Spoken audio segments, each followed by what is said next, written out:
Hello, people. Hope everyone's doing alright. Hope the music's not too loud. Let me turn it down a little more. I'm tired weekend. I went to, on Friday, I took the day off. Is that a dead pixel in my OLED? Hope not. Took Friday off to go to ConnecticCon, which is Connecticut's anime convention, I guess. Mostly anime, but sometimes it's. Well, actually, let me see. Am I talking? Okay. Some video game stuff. But the main reason that I go is because they have a really big room of like vendors and stuff. So people sell just things, and sometimes it's handmade stuff. My son went, and he really likes dice, like Dungeons and Dragons dice. So I sort of told him that if he went and he behaved, he could get some dice. So that's all he cared about was that. But yeah, I'm tired because there was a lot of walking. But yeah. All right, let's jump into it because I think there's going to be maybe a lot to talk about. I'm not really sure how. Well, actually, before we jump into it, one last thing before we jump into it, after I clean my glasses. So I'm working on swapping the Bugtendo to a second OpenTendo PCB that I've had. So I have an order for the rest of the parts, but these are all the parts that I had left over from my last OpenTendo. That's how you bribe your kid. Yeah, I'll buy you $10 worth of dice if you come and behave. So I had some of these parts. Some of these parts are from the NES, like these parts. I didn't want to buy them. I think they're probably fine, but so this should help me because the problem is the Bugtendo, the cart edge here for the 72 pin, it's pretty much toast. I tried to. It was not heavily corroded, but it was corroded enough where it didn't work. And then I tried to tin it again because I don't really think these old NES PCBs are not like ENIG or anything. I think this is just lead, like on the copper. And it just didn't help enough for it to be reliable. So it's easy enough and relatively cheap. Actually, I already had this second board. The reason I have two boards is once upon a time, I got these from Muramasa, and this board had a scratch in it you know, I think it's a superficial scratch. I don't think it actually, you can't really see it. I put some conformal coating over it to keep it from oxidizing, but there's a gouge or like a scratch kind of over the PCB here. You can't really tell that it's there now. At least I can't on my camera. But anyway, so that's Bugtendo. It'll live again. Okay. All right, so let's talk about the Ashida. This is my Ashida, right? My normal one. Nothing crazy. Well, I mean, I suppose it's crazy. Ashidas in general are kind of crazy, but it's basically untouched from when I first built it. If you watch my Ashida build series, oh, I gotta let my cat out. Here you go. Bye bye. And I guess I can go over the list of parts, or you can watch. I linked to my Ashida build series in the description, so you can check that out if you want to. Ooh, I got a kind of dead battery, 29%. Anyway, so I don't even remember. I do not know how to get to the oh, here it is, settings. If you hold the C stick, you can get to the set. So this is I believe this is called RV loader, this menu or something like that. And it's sort of like an not in-game, but there is an in-game part to it, but this is like the dashboard, I guess, of this Wii portable. You still have to film the LCD. Oh, I know. I'm gonna leave it on. I think, you know, for as much as these cost, I'm gonna protect it as long as I can. I never took it off, even in the video. I just left it on. So I'm fine with leaving it on. I don't really use this that much, but I want to help people to do this upgrade because I think it is a must-do, especially if people have an older Ashida, or at least if you followed my video and you built it how I built it. You probably are running into the same problems. Anyway, so this menu kind of controls all the settings, and actually what's interesting is if you kind of look at the back, 4-layer tech if you follow the build series, you understand, you know what I'm talking about. 4-layer built a bunch of the custom PCBs that drive the whole Ashida, right? So there's the custom controller boards, there's this button board in the front, there's the PMS, I think it's called the PMS. I'm not really sure what this board was called. I can't really remember. There's some acronyms for the boards, but they kind of all integrate. Some of them integrate into the software here. And if we go down to power, it's actually integrated with the PMS PD2, which is this board here, which is actually, it really is responsible for two things. One, well, I guess kind of three. One, it can charge the 21700 batteries, right? Lithium batteries in here, so that's the primary thing. So it's a lithium ion charger over USB power delivery. You can barely see it here, but there is a USB port that is basically a USB to SD adapter. So there's an SD card here, and that's actually where the storage for the Ashida comes from, is in that SD card, and I'll show you that in a minute. But it also can be used when the Ashida is powered off. If you plug it in to a computer, you can actually transfer files to the SD card that's internal, so you never have to take the SD card out. So that's one of the biggest benefits of the PMS PD, is it does both charging and it helps you to put files in your Ashida. Hey everyone, is there 4x3? So Dial Bob, DYL Bob, that is actually going to, I'll talk about that in a second, because basically, yes, but you're not going to like it. If you built following my guide at all, I'll show you. There's going to be a new board called the RVL DD, or Direct Drive board. It's actually a replacement LCD driver that the 4-layer tech guys, people have developed, and it will more heavily integrate with RVL loader. And I did order one of those because that actually just recently came out, like yesterday or so. They haven't posted on Twitter, which I thought was weird, but anyways, they have that out there. So yes, that actually will allow you to swap the frame rate, or the aspect ratio and stuff in software, so you won't have to use any of the buttons. It will automate all the settings. So just so you know that this is the IPS panel that I bought from the beginning. There is another type of screen that you can buy that's not as good quality.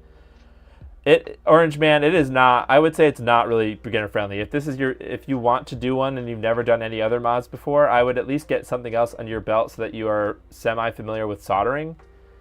I would say, I don't know what's a good first mod, but like if you're comfortable doing something like the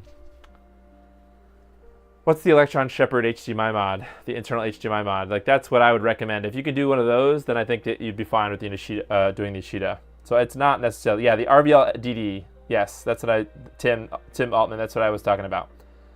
I haven't done the Ashida build, was waiting for 4x3. So yes, now is going to be the time to build one. However, well, yeah, I mean, you could buy all the parts basically if you follow my guide. Okay, so before this runs out of battery, it's not going to, but we'll get there. I want to talk about the differences between the PMS PD 2, which is what's installed in mine here, and then why are we upgrading to the PMS PD 3.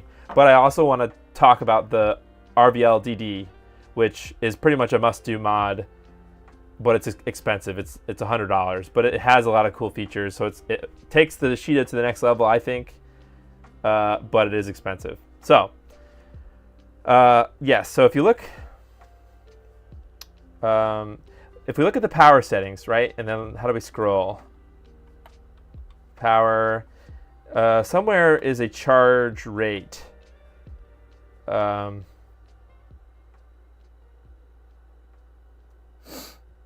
Somewhere. Charge voltage, maybe it's under something else. Oops, I didn't want to change any of the settings. No, gosh. Oh, okay, it shows you in red what the previous value is. I don't want to change anything. Okay. Status, maybe? Okay, yes. This is what I want to look at. So in this status menu, I hope you guys can see this okay-ish. I mean, it's kind of light here. Where can you buy a pre-built? You can't, basically. The only people that are ever making technically pre-builts, but that's really commissions, is Ginger Vaz. Pretty regularly makes them, and he charges over $1,000 for them. So just to put it in perspective, you probably will not be able to buy one pre-built. I'm not trying to, like, you know, I built my own, so like I can't really humble brag because I made it myself, but it's unfortunately very kind of difficult. I mean, with the RVL DD, it might come down a little bit just because it might be a little bit easier to build because it comes with a flex that helps you for some of it, but not all of it. So it's still a very technical and detailed thing. Start with an SNES RGB. Yeah, but I mean, that's like, even if you do the SNES RGB, yes, that might be your first one that you can do. But I always hate like saying, oh yeah, spend a bunch of money on a bunch of other mods first. Although that is the way, you know, that's the way I did it. But it's a pain, you know, it's a process for sure. I don't know if I would jump straight into this, building an Ashida. But I guess some people probably do. Okay, so you'll see here it says battery current. Okay, right? So it says negative 2 amps, 2.3 amps, right there.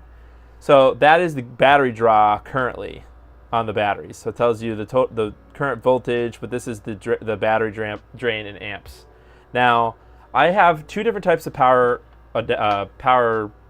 Oh, so let's go do a gem install. Yeah, maybe.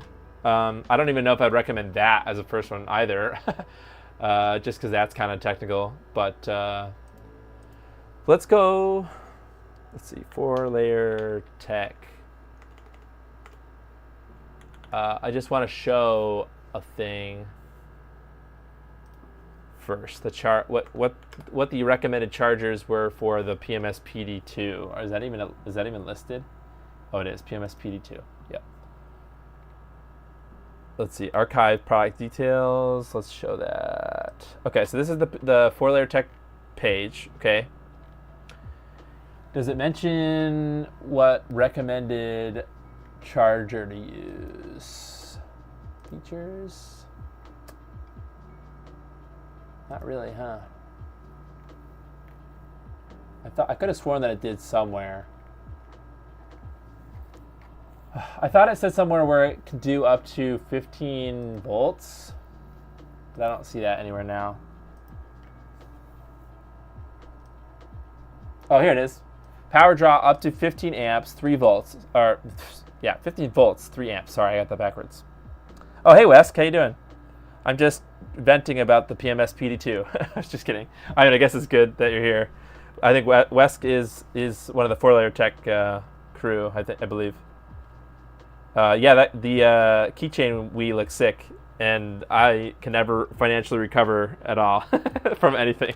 So okay, so this is going by this, right? Power draw up to 15 volts, 3 amps. That kind of dictates what kind of power supply you can expect to get for the PMS PD2, which is the version that I've got in my Ashida currently. So I ended up buying, this was like a $70 or $80 U-Green charger, okay?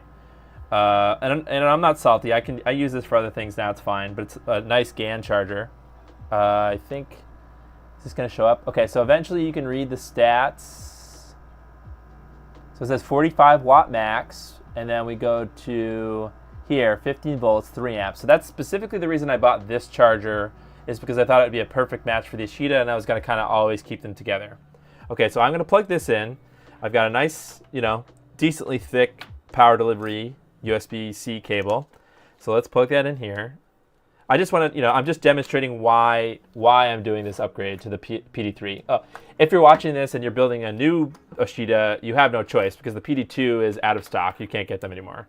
But I guess I'm trying to demonstrate, is it worth upgrading for somebody that has a PD2 to go to a PD3? And I'm hoping I know the answer already.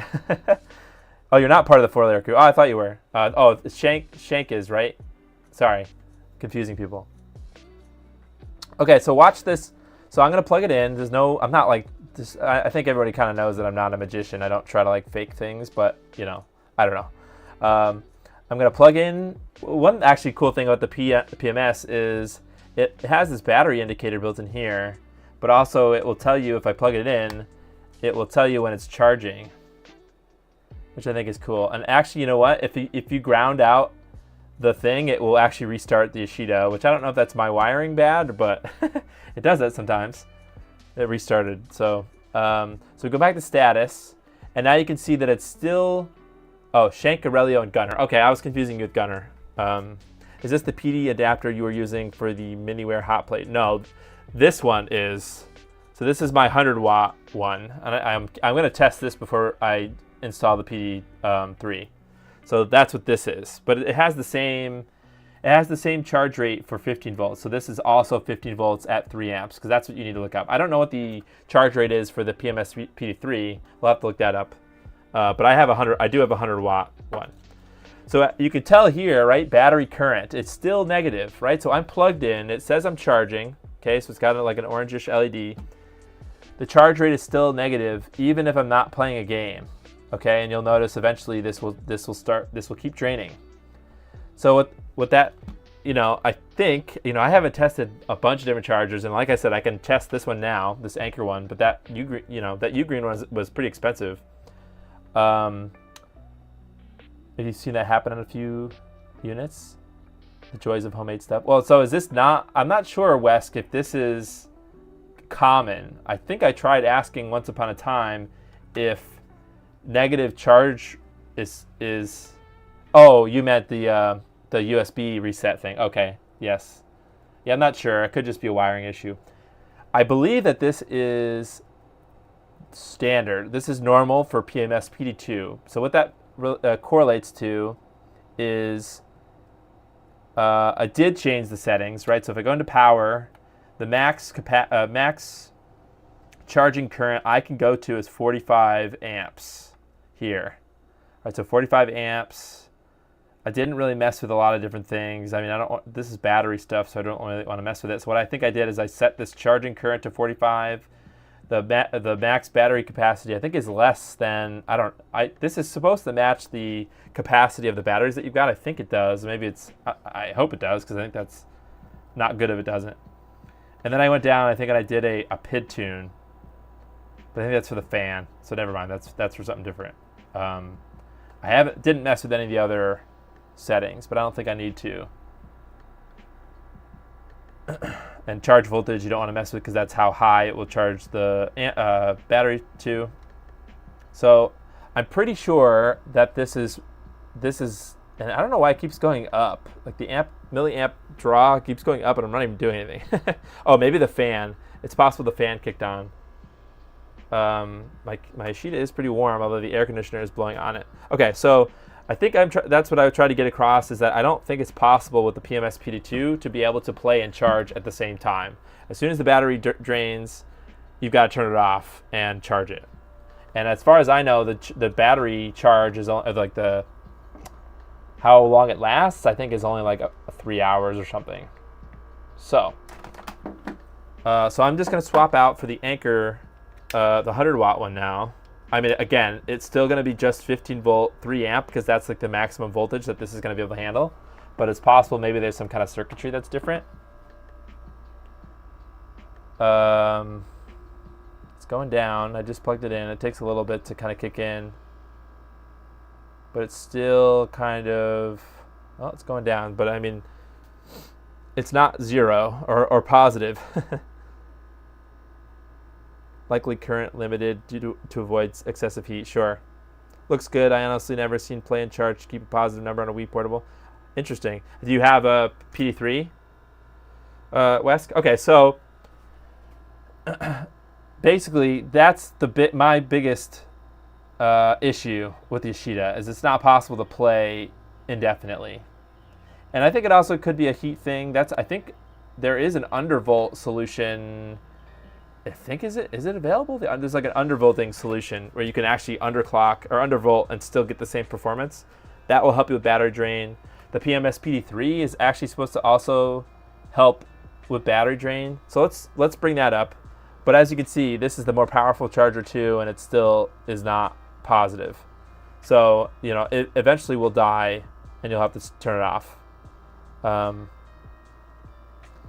That's negative 800 or 900 milliamps doing nothing, right? So it's just being idle here. I guess the fan is spinning, sure. And the Wii is on technically, right? It's running. So, oh, you've only used the PD1 and 2. Okay, Thundervolt is what it's called. And many LiPo chargers won't do more than 500 amps. Yeah, well, yeah, 1C charge rate. If you're a nerd, you're a battery nerd. 1C is however big the capacity is divided by. I can't remember how big these how large these batteries are, but you have to find the capacity of the batteries, and then you divide by 1,000 or something. So like if it's 2,000 milliamps, then you divide by 1,000, and that gives you a 2 amp charge rate. So that's what they call 1C. It's related to how big the battery capacity is.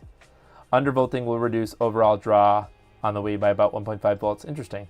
So that would definitely make it positive. So I think that's a thing that you might be able to do. So let's hop over to the PD3 page, and we'll give some info about just this, just the page info about what the differences. Maybe there's some differences here. Okay, it does say something about, so there's so the main one of the differences is the PMS PD3 doesn't have.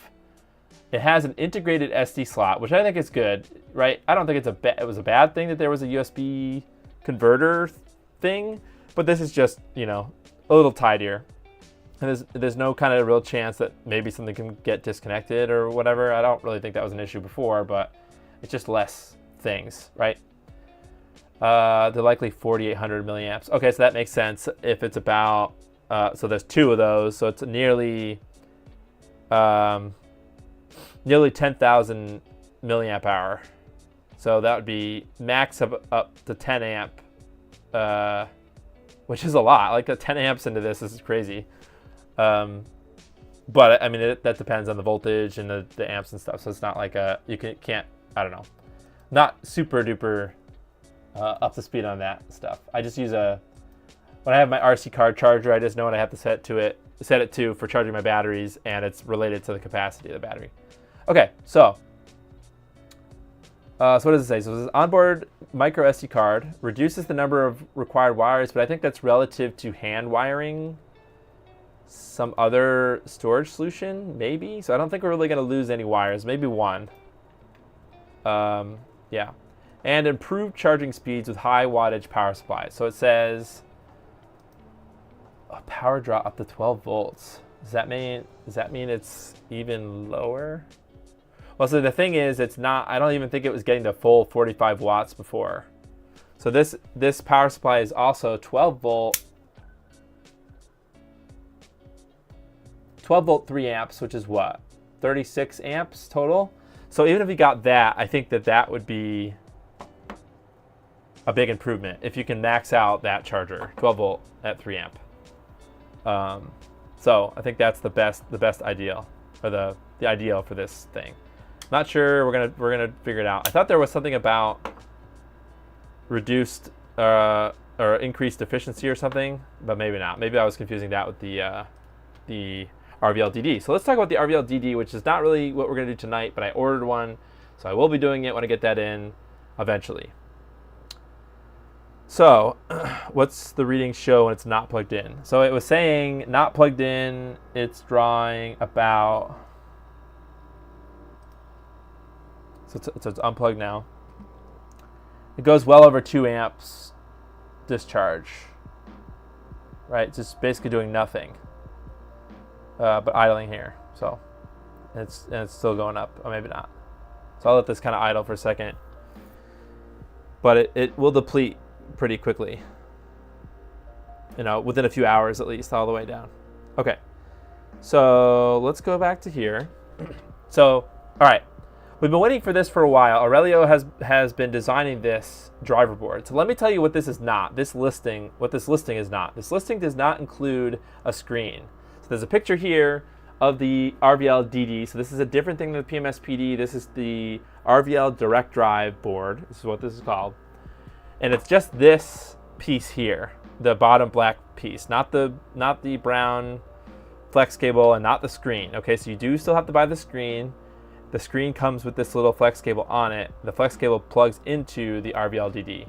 However, the RVL DD also, you can select which version you want. So I selected the 5-inch screen version. I think that changes the pinout, I believe, of the connector. And I ordered it with the Ashida Flex. So the Ashida Flex is this? No, that's the G-Boy version. So this is the Ashida Flex. So this allows you to, at the bottom here, on the bottom left, you can see that these are the little tiny little like micro vias that are on the trimmed Wii board. This is basically what you're soldering all your little wires to on the Ashida, and I'll be showing you that because I need to take that out to get to the PMS PD board. Okay, so then that plugs, this solders to the direct drive board. So basically you're able to swap this flex cable out for a bunch of the wires that were hand wired to the trimmed Wii. Not all of them. I still think you need a bunch for the controller board and things, but it is a lot of the it's all of the video related ones basically. So it says that it's top of the line solution for high quality video and a Wii portable. So it's this LCD drive board. A replacement is designed to accept raw, uncompressed digital video. So I'm not sure if that means that there actually is an improvement with this direct drive board over what's coming from. I'm going to turn this off. So it's about idling at about 2,500 amps. So it's 2.5 amps draw. I just turned it off. I'm not sure if this is actually an improvement. It might be. I didn't even think about that. Like, is this an improvement over just the native sort of VGA input on these IPS screens? So you bypass both the Wii's onboard video encoder and the processing of the display's usual driver board and the quality loss that comes with each of those steps. So it's actually like, it looks like it's better. You're going to get a little bit better quality out of the IPS screen. So that's that. So, and it also says it also draws less power than most original LCD drive boards, resulting in a small increase in battery life. So that's good. That's a good thing. Then it says 5-inch version is designed to be paired with a 5-inch 800 by 480 IPS screen, but it also works with 4 by 3 IPS screens to displays of the same resolution and timings. So this is the widescreen panel that's popular with the Ashida. So this is going to be a separate stream. I will be installing this, basically upgrading to the direct drive board, because this is definitely a necessary upgrade in my opinion, because it gives you that software control of the driver board from the RVL screen, the RVL menu. Pixel perfect. It'll work at all resolutions with the Wii can output. Oh, interesting.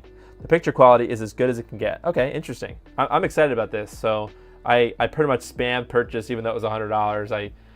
My wallet cringed, but we got it done. So we're gonna do that in a separate stream. All right, let's go. We need to start taking this apart. Basically, it's gonna be kind of a challenge.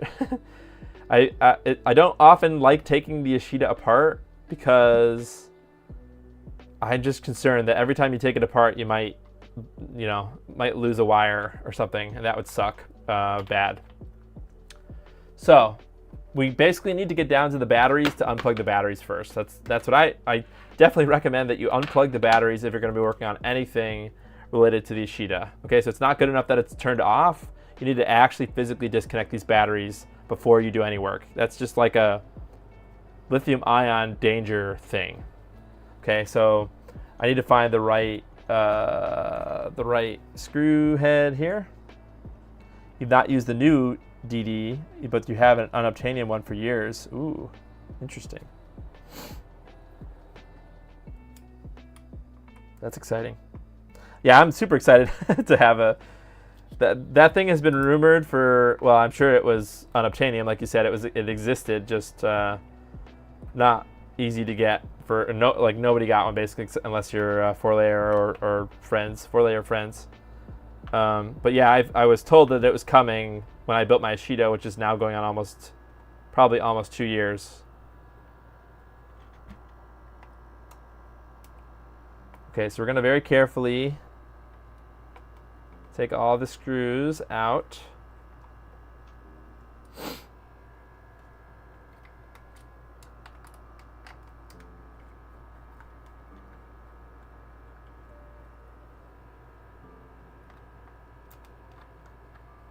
Oh, look, I forgot that Shanks. I forgot that Shank autographed it here. I saw him at Retro World, and I'm like, hey, you gotta sign it. He's like, okay. That's funny.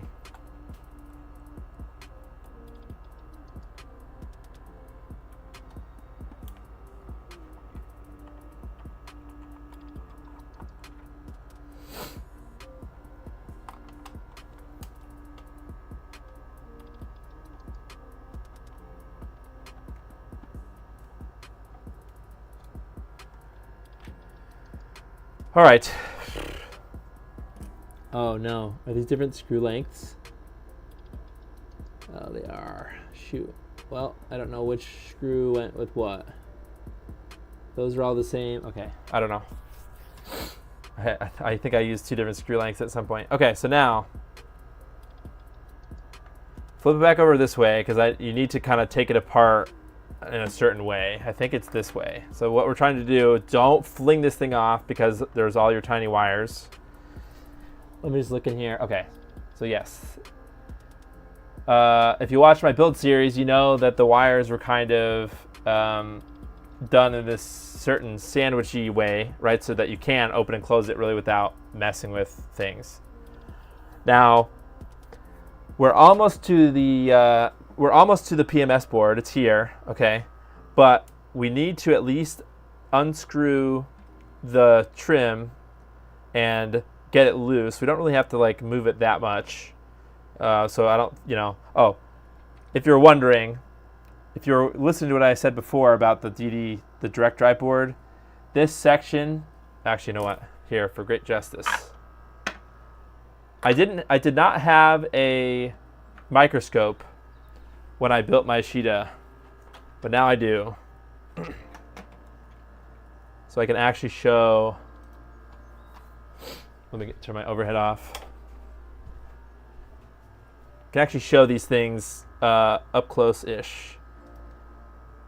The section that you were looking at that the DD is gonna improve I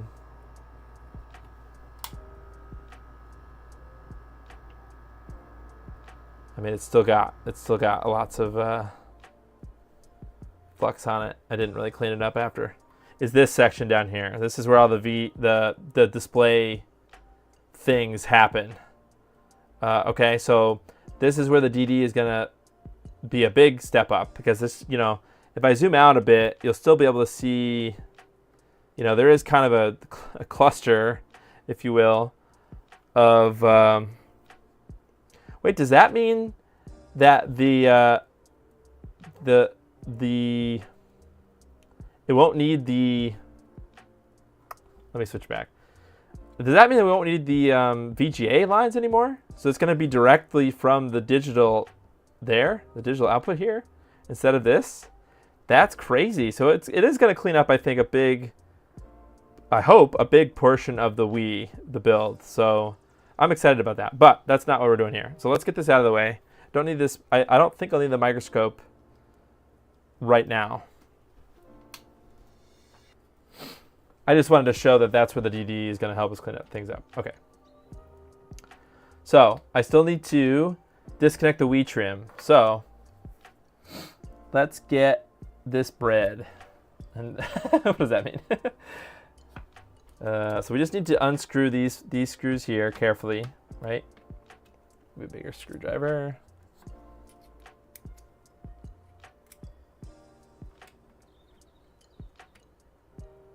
Okay, put that screw there. Get another one. There. One more. Okay. Excuse me. Ugh, gas. So there were stickers on the heat sinks, because if you I don't want to I don't want to risk dislodging a lot of things. If you saw the Ashida build series, you'll know that there actually are 2 heat sinks with a fan underneath them, underneath the Wii trim. So the other side is where the Wii CPU and GPU are, and they're kind of adhered to these things. So it's going to be a little bit difficult to lift things up. But what I'm trying to do now is literally just try to take the batteries out. Hold on, I've got a plastic spudger. I mean, I'm not that afraid of this. It's just good. It's something you should do. You shouldn't try to solder to any wires with these batteries in them. I know that lithium polymer batteries are probably worse, but that doesn't mean that lithium ion is not dangerous. I've read a lot of vaping people's horror stories where they like burn their house down with vape chargers and things. So yeah, let's not do that.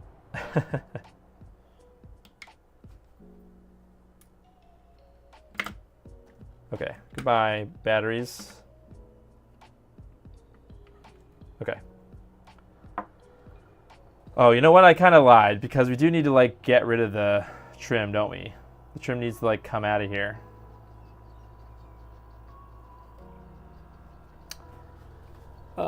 Crap. Okay, well, it did unadhere to that, so that's fine. I think what we want to do is basically try to get the trim up and out of here also. Or at least dislodge it enough where we can move it out of the way. Right? It's like that. Yeah, if anybody's looking at this for the first time, an Ashida for the first time, you're like, what in the hell? Yeah, welcome to my world. Yeah, so we don't want to really, I just wanted this to be as like streamlined as possible. Okay, so there are, actually maybe it is better if I use the scope just to kind of get a better up close visual here. Okay, here we are.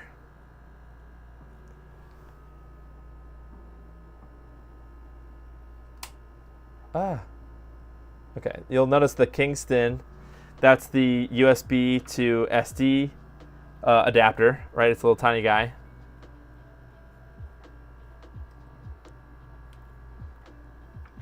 Try to focus this. I'm just trying to get a look at the pinouts here. That's what we need to desolder now. Okay. Actually, you know what? I think first things first is I want to take this SD card thing out. Can I take this out? Yes, I can. Okay, so bye-bye. Because it was covering up the silkscreen thing here. Okay, so we will be removing all of these, so don't really mind yourself. Well, I guess we should probably look at what they are. Keep in mind what they are, right? Okay, so what do we have here? Let me try to focus this a little better. Get the lighting a little better. Oh, I can't. It doesn't focus well enough. Let me see. Can I adjust this a little more? No, I can't. Sorry. Excuse me. Oh, it likes it if I go down a little better. Okay, there we go. So what does it say? It says up. Let me read it compared to the new one. Okay, so button, we're not using button. Button is actually the button, it's going to be blown out, but button is this button, I believe, here. We're not using that. The Ashida doesn't use that at all. Okay, so that's what button is wired to, I believe. The second one says up, and this one says up as well, but I don't think it's up. I think it's something else. But then we also have a PW, and there is no PW wire on the PD3. So we need to look up that. Then I see a 3v3 volt. That's also on the new one, so that's fine. I also see a charge pad, so that's fine. I see a ground pad for the charge. That's fine. Then at the far left, you guys can't really read it. Or the far right, I mean. The far right, you guys can't really read it because there's some flux in the way. But it says D plus and D minus. Those are the USB lines of the Wii itself. So that's like the, what do they call it? The differential lines or something. Like those are like literally wired straight to the USB bus, right? So that's how we're getting USB access, like data access to the Ashida, is through those wires. So first things first is I need to desolder everything, but I want to kind of keep in mind I need to take a picture of this with my phone. Oh no, I use my phone. Okay, I need to I need to draw it. I didn't think about this. I need to make a little drawing so that I don't forget what wires go where. Where's my little pad? Notepad. We've got our notebook. I don't know why I thought of Blue's Clues just now, but I did. Don't judge me.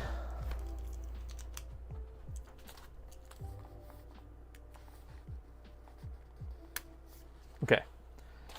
So I'm going to try to get some scribbly scribbles here. Okay. So we have, I guess what, button? Button is NC, which is not connected. Then we've got up, or UP, I'm just going to call it up, whatever. This pen is just sus. I guess it is. UP was the red wire. And actually you'll notice that it's a thinner gauge. Well, I guess you guys can't notice, but it's a thinner gauge. So I'm going to put thin. Sorry, my handwriting is garbage. Deal with it. Then we have PW. Is that what it says? PW? Which is not on the new one, but that was the thin blue wire that I used. I mean, this is just my color coding scheme. However you wired up your PD2 is how you're going to have to keep track of it. But I would keep track of it for sure because I'm not in the future. I don't know what's going to happen. So 3.3 volts was green thin. Then we have charge, which is red. Ground, which is black. And then the D plus, D minus, which actually I don't know. So I use the twisted pair. Let's go back to the microscope. Let me get I need a tweezers.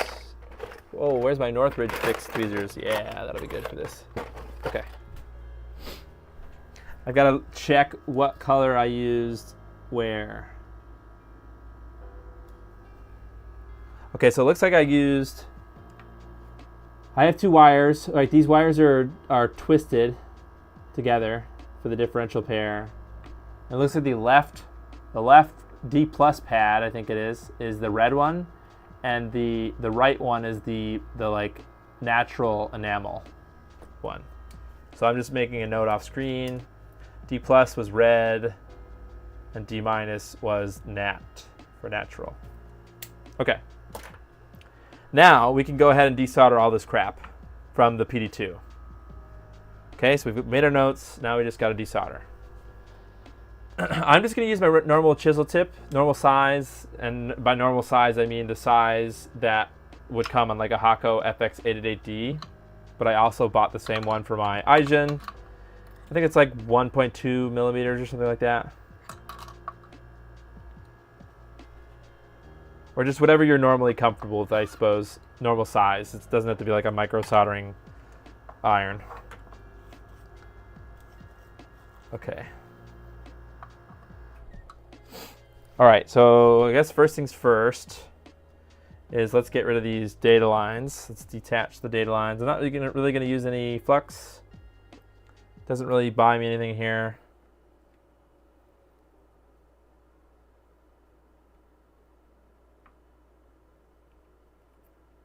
Okay, see you later, data lines. Okay. Now I need to like change how I'm holding this a bit. And hopefully don't singe any of the wires that are around. So I'll get ground out of here. This is for the battery. These connect directly to the battery. The ground is the battery negative, and then this is the battery positive. Here's our 3 volts. Okay. This UP or this PW, which I'm not sure what the heck that is. I'll have to figure out that. And then up. And then obviously nothing for button. Okay, great. All right, now that that's out of the way, let's switch back over to the overhead. Put my chicken scratch over there. Now we can get it out, okay? So there's just 2 wires here. Okay. No, sorry, 2 screws. That's what I meant to say. I can words right.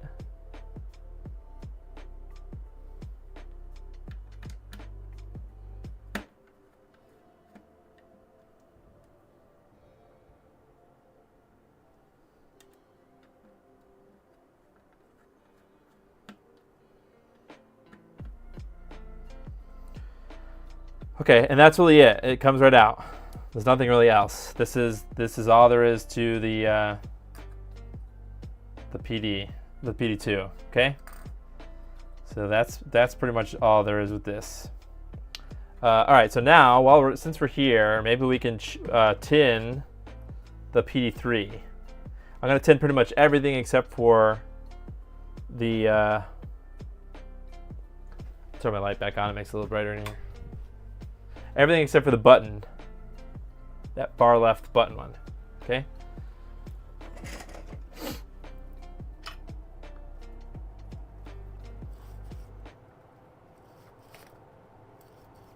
Okay.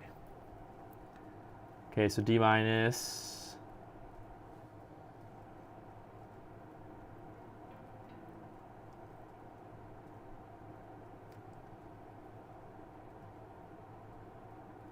D plus. Oh, sorry, I can't really hold this still. Round. Is someone trying to call me? Yes, they are. Ugh. Hold on a second, guys.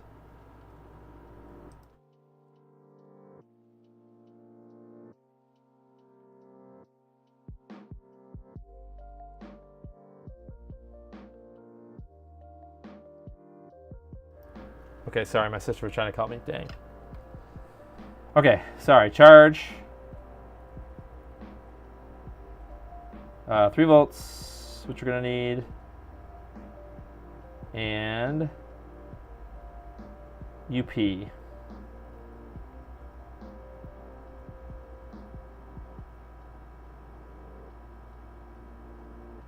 Okay, good. All right, now, what the heck was UP going to, and do we need it still? I guess I'll go back to the documentation. So I guess first I'll look at the PMS PD2 and the pictures. Documentation here. So what is PW? Power rail for the logic elements of the PD board. Connect to PW on the PMS. Okay.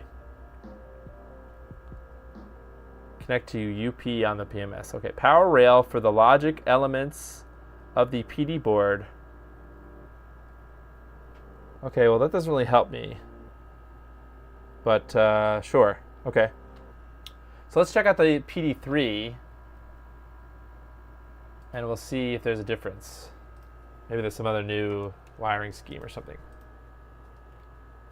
Documents. Oh, we do have to connect this to the button on the PMS. Wait, is there a button on the PMS? Oh,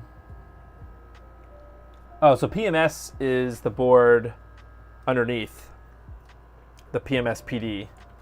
That was this. That's this board. Is the PMS. Is there a button? Oh, there is. Oh, gosh. Well, button is wired somewhere else, though. Gosh, this is annoying. I guess I should have done some more research. All right, so here's this. Where is this going?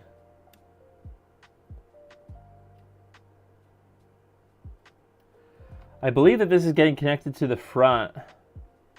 There's some kind of a I2C bus or something.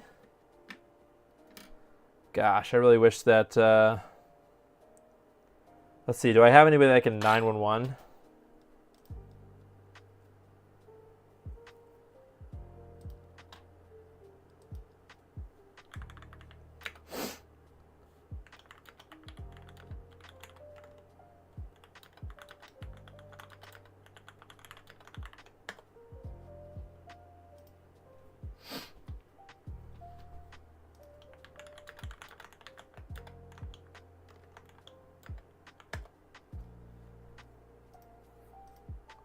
Sorry, this is really not fun.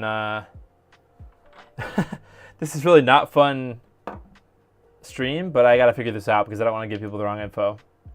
So it does say to connect it to the button here, but the button here is connected somehow. Maybe I should reference my other video. There's some kind of a data something or other, I2C. That's how it, some of these devices can actually communicate with the Wii. But I don't know if I could just like slap the PMS PD3 on top of that one, which is, you know, definitely things that have happened before. But I'm not sure if that's what I need to be doing here.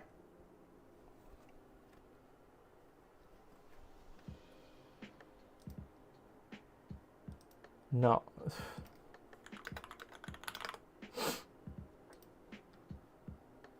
Sorry, I need Red to help me. Red, help me.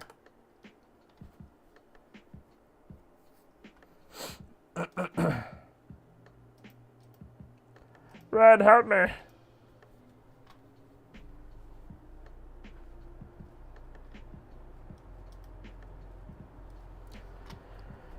I think that's probably the answer, is just to wire it. It should just be a straight swap. Oh, okay. So you think I should just keep the PW? Because there is no PW, because this is its own pad, I believe. Let me double check actually on the PMS board itself. Ask the question. What's the question? Was AFK and I just go? Okay, so my question is,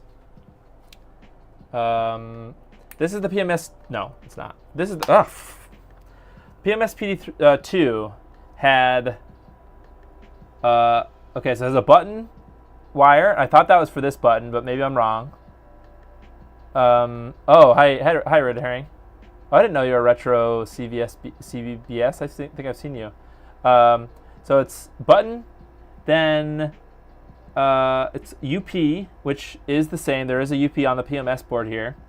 Then there's PW, which is a separate wire on the PMS board, which is my blue wire here. God, I should put on manual focus. It's this blue wire I've got dangling here. Okay, so that's separate. That's the PW pad on the PMS. Okay, but that's missing from the PMS 3, PD3.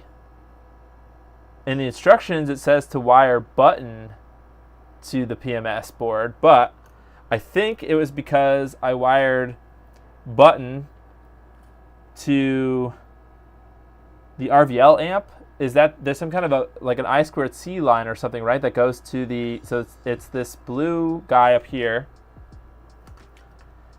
This blue thin wire right here that I'm jiggling. Okay, it travels all the way up to this button on the RVL amp, which I believe is that weird I squared C line or something. I think. Maybe I'm wrong though. Oh, don't tell me that it goes. Oh, you know what? I am wicked wrong. Does that go to start? That goes up here, doesn't it? I think actually this might go here, which is this button, the button here. I'm confused, even more confused then. It just says connected button on the PMS. I'm gonna guess that maybe it doesn't need any of those wires. Maybe it just needs the one UP wire on the PD3. But I could have sworn that there was a way for it needed another wire to communicate, or at least the PD3 did, or 2 did. So that's where I'm at.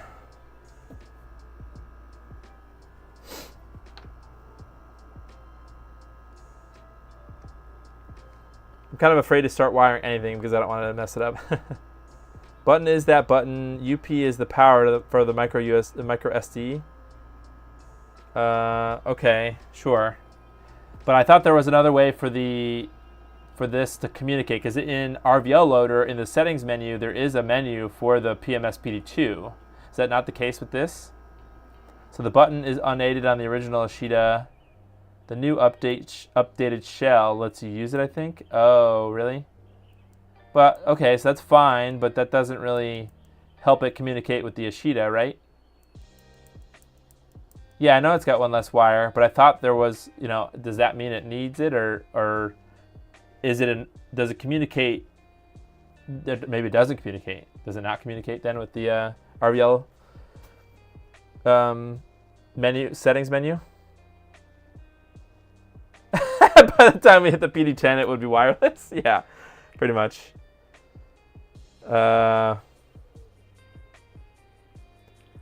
All right then. I guess I'm not gonna connect button because I don't need it, right? Should I try to find somebody's build guide? All right, let me go to BitBuilt.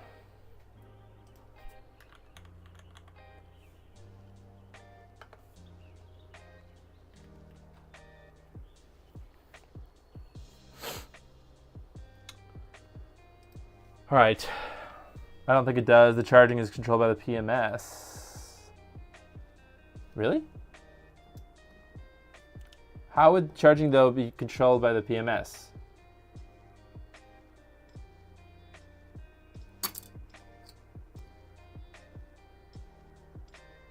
Well, I'm just gonna, I guess I'll just YOLO it, right? It wasn't that many wires to disconnect or connect.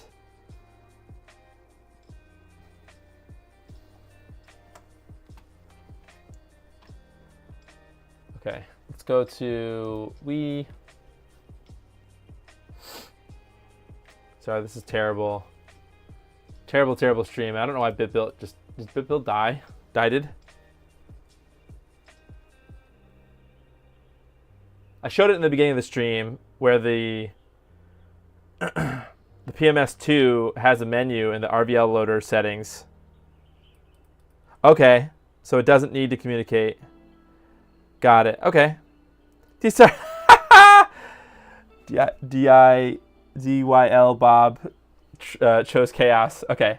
Okay, that's fine. Maybe that's the answer that I needed to hear, because it doesn't need to have any control by the PMS. Okay, that's a good answer. Okay, so in that case, let's take the SD card out.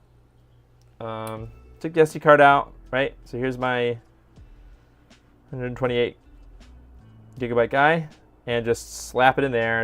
It's not one of those spring-loaded ones, I don't think.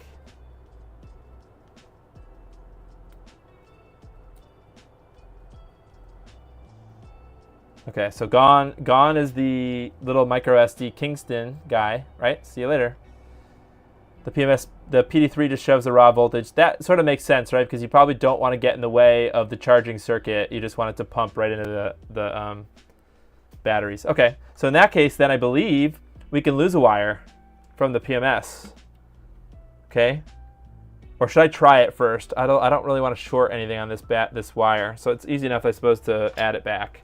Okay, so let's remove the old, potentially unneeded PW button here, or PW wire, sorry.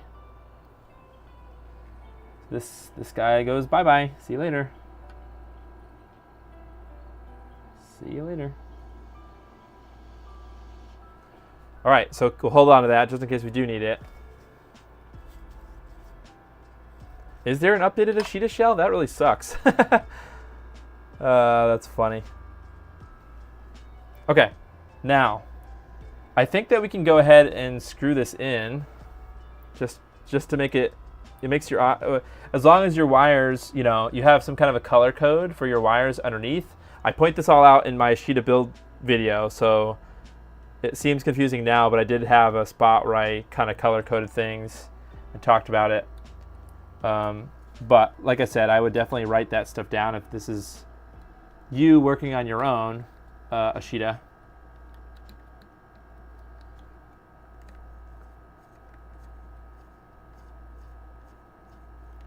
One problem with the PMS board is that the holes here, I don't think there's any traces that go near these. Sorry, I have to switch between manual focus and autofocus. These holes are not big enough for the screws that I used, so I need to just shove it in there. I think it just adds Noctua fan support and the top button. Oh, okay, interesting. Oh, I suppose that you probably could use that for like the screen or something. Change settings on the screen, which is probably unnecessary with the DDE board. Okay, so basically I'm just going to pre-thread these holes. Just widen the hole using the screws, basically. They're not that much bigger. You know, and I don't know what screws you use, but I do not want to strip my resin shell. So just, you know, that. Okay, so let's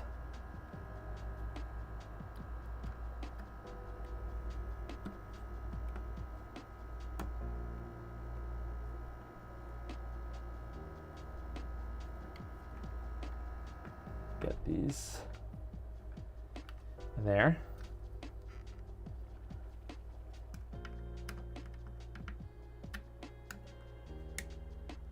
Okay, one.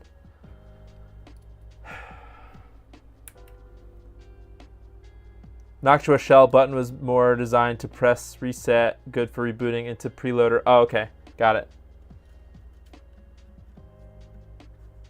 I didn't know there was a Noctua shell update. That's kind of neat. Okay, so now we've got to kind of move this back over again and resolder everything on there. So I'm going to do the data line last. I'm going to do all the other ones first. Okay, so let's consult the. Actually, let's switch back to the. Okay, goodbye PMS PD 2. I've had my Ashida open a ton and no issues so far. Yeah, resin is finicky, especially if you're using machine screws. Found some tiny self-tappers work better than resin. Yeah, I kind of found these. I mean, these don't work for everywhere, but I use these these hex head. Oh, you can't see that. Hex head coarse threaded screws is what I use for the shell, to screw the shell together. Okay. So first up is UP, which is the thin red wire here. So let's go back to the, just for your sake, I don't really necessarily need this for my sake, but I'll show you guys on the microscope after I turn my overhead off. Okay, all right. So where are we? Ah!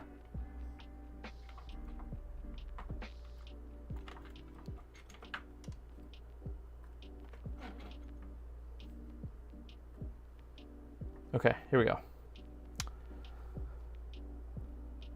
Okay, so I know there's a lot of flux there that you can't really see through, but it's okay. So first things first is UP. Where's my tweezers?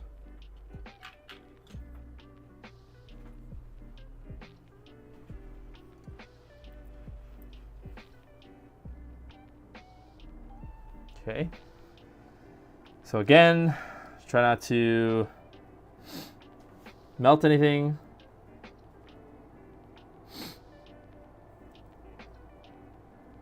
Except for solder, I suppose. Ha ha ha. Okay, then we need the 3-volt wire, which is this wire.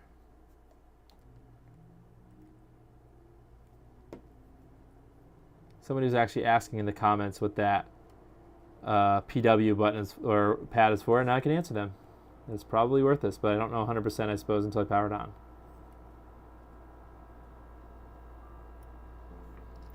Okay, so that's those two, those thin boys.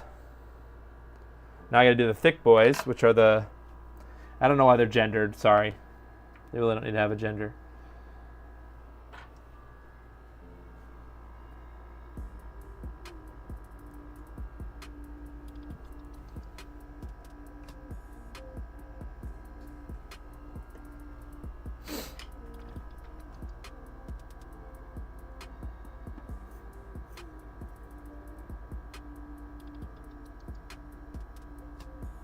Okay, I do recommend holding on to the, if you have tweezers to hold on to the wires, I recommend holding on to the thicker gauge wires longer because they take a little longer to cool down. And so if you let go, obviously you might, you know, you might lose your, the wire might fling off, you know. Okay, so the last one is ground. There's a stupid green wire in the way.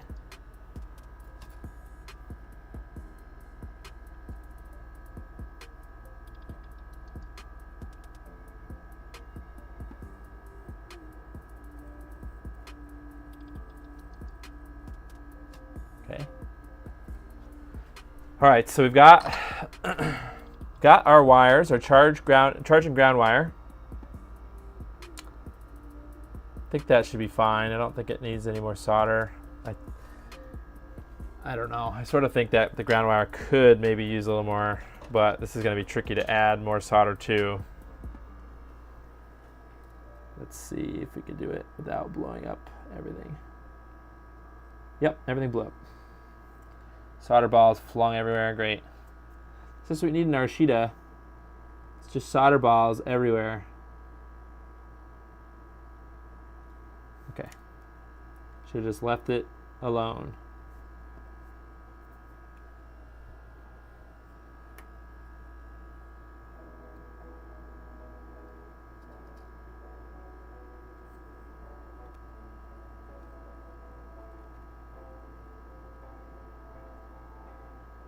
Okay, I think that's fine. I'm just gonna leave it. All right, last but not least is our data line, which for me is this pair here. Now I see this other green, and I don't remember if this needed to go underneath it or not. Does this need to go underneath here? Probably. This green wire just gets tucked in there somewhere. Tuck. I think someone who makes some flex cables for this could make some easy money. Yeah. Yeah, wink, wink, nudge, nudge. Red herring. No, just kidding. I know you have 1,000 other projects. But yes, I agree. Some flex cables are needed for sure. Especially because the Ashida is like a known build, you know? Not really changing other than, it, you know, these 4-layer boards once in a while. Okay, so trying to grab them, geez. These data lines are kind of tricky.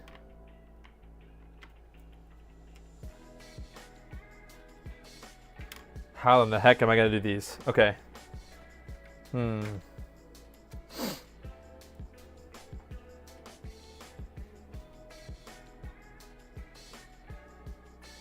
Just trying to think here.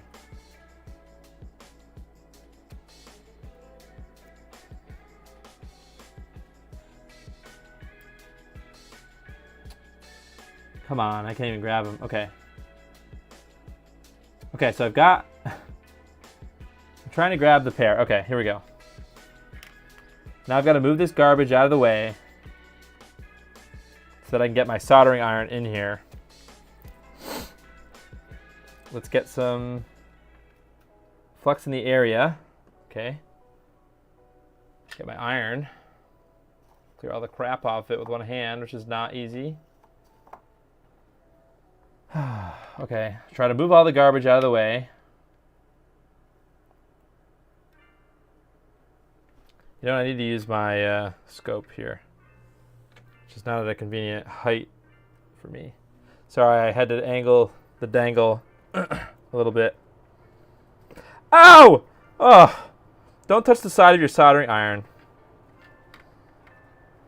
That sucks hard. This is like, why? Who would do this?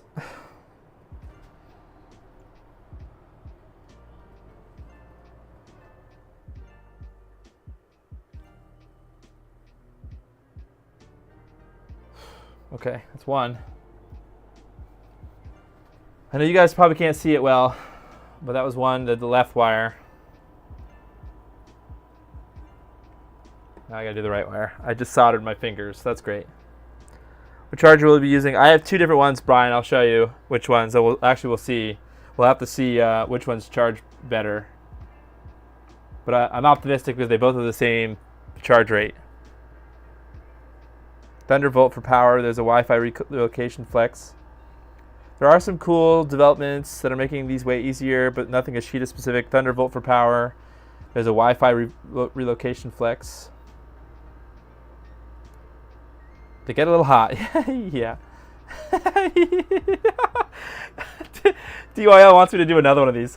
I'll have to say that the Ashida was one of the reasons I stopped making YouTube videos, because it took so much out of my life force. I know that sounds so stupid, but it did. It really did. Okay, so we gotta get in here. Can I zoom in more?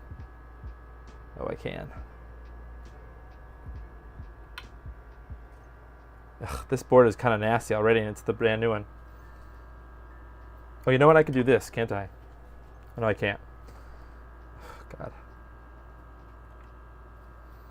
Okay, I need to do this. No, I can't. Dang it. I haven't even gotten back in here to do the other one. I'm trying to like figure out how I'm gonna do it.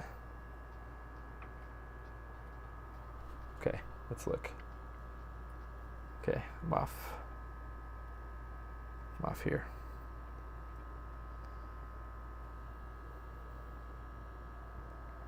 Okay.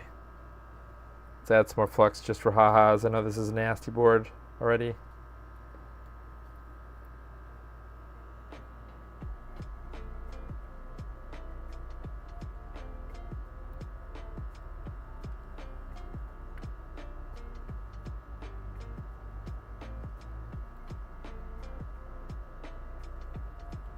Oh gosh.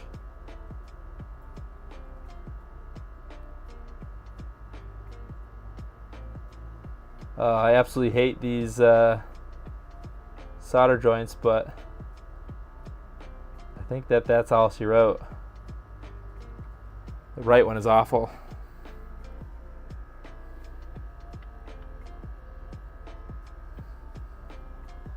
You guys can probably see it even less than I can. There you go.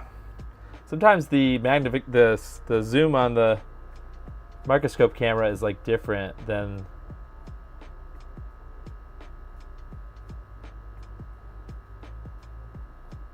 Okay, let's get a better joint on that right one. I think if I hold it down, the wire.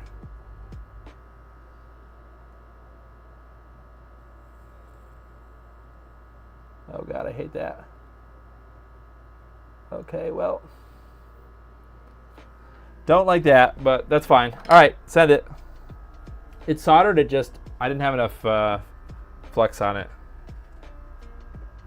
And I'm extremely tempted to touch it up, and I'm going to do it. I'm also tempted to clean the flux off of this.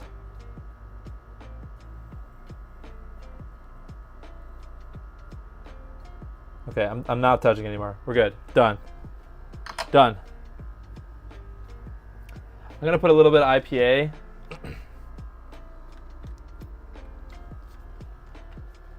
I can't even reach this with the toothbrush. I don't even know why I'm trying.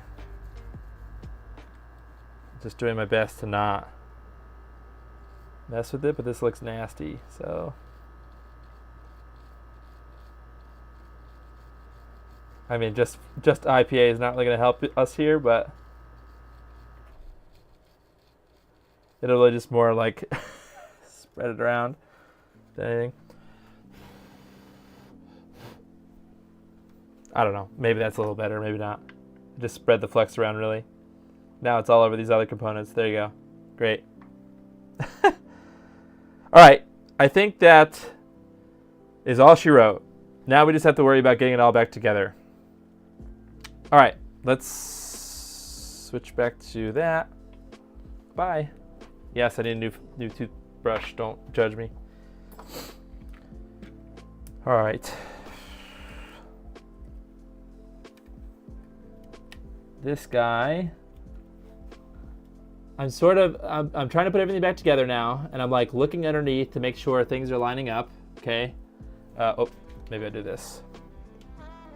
What I'm saying is I'm looking underneath the Wii and making sure that none of the wires over there are under the heatsink. Okay, that's what I'm trying to do.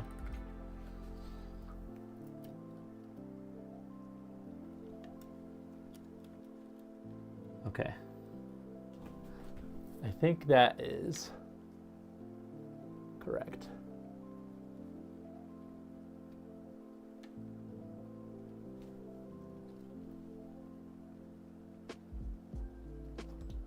Maybe. Maybe not. There's a wire in the way. Okay. Not anymore.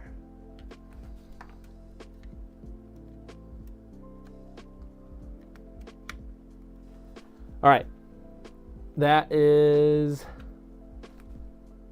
I think that's mostly lined up. Now let's get our screws in. These are the other silver ones for me. Yeah, I hope it's easy. I hope this is it, Belmont. It's pretty nerve-wracking, not gonna lie, working on this thing.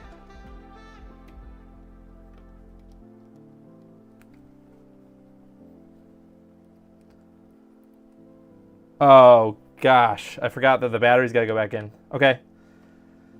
You don't have to completely like unscrew everything, but you don't want to mess up positive and negative. And luckily, I labeled the wires so that this is right.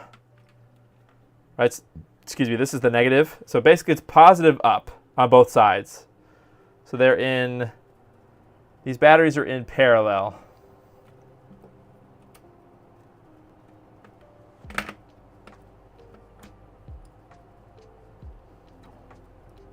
Come on, bastard.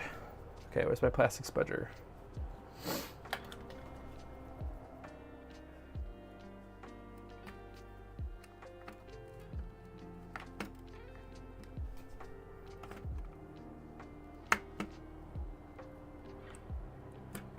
Okay, one side. So like I said, positive side is up. Then the other one should be a little easier because that one's not as tight of a fit. So So then the other one, again, is positive side up, goes on the other side. Okay. Now I'm just going to look underneath again, make sure none of the wires are under the heat sinks, and then we can finish doing the screw thing.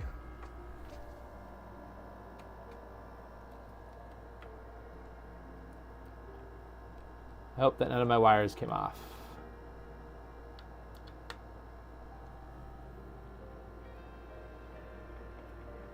Okay, last one. All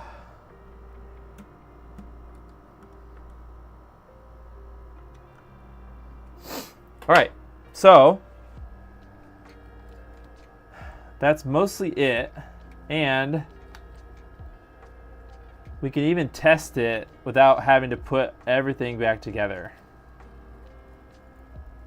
Without me having to screw everything together.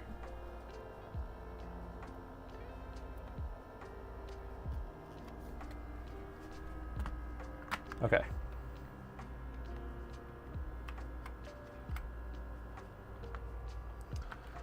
Righto, what's today's upgrade? Today we were doing the PMS PD2 to the PMS PD3 on the Ashida.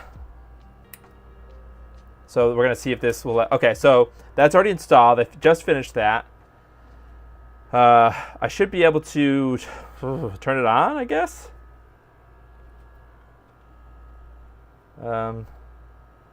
Fingers crossed. Okay, we got a green blinky light. This is good. Good sign. Okay, RVL loader is loading. That's good. That means the USB cable has worked, or the USB wiring is working. Okay, so it says PMS2. It still says PMS2 detected.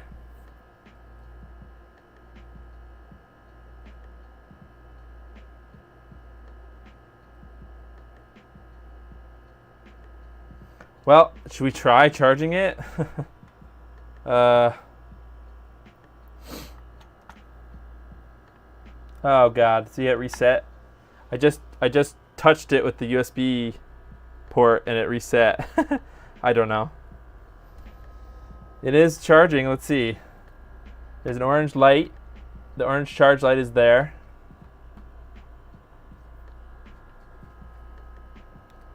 Let's go into status. Hey! Da, da, da, da. Is that charging current then? Look at that. I don't know how I could tell the battery current, but it's positive. 1 amp. Hey, it is a PMS2. Oh, is it? But I got the PMS.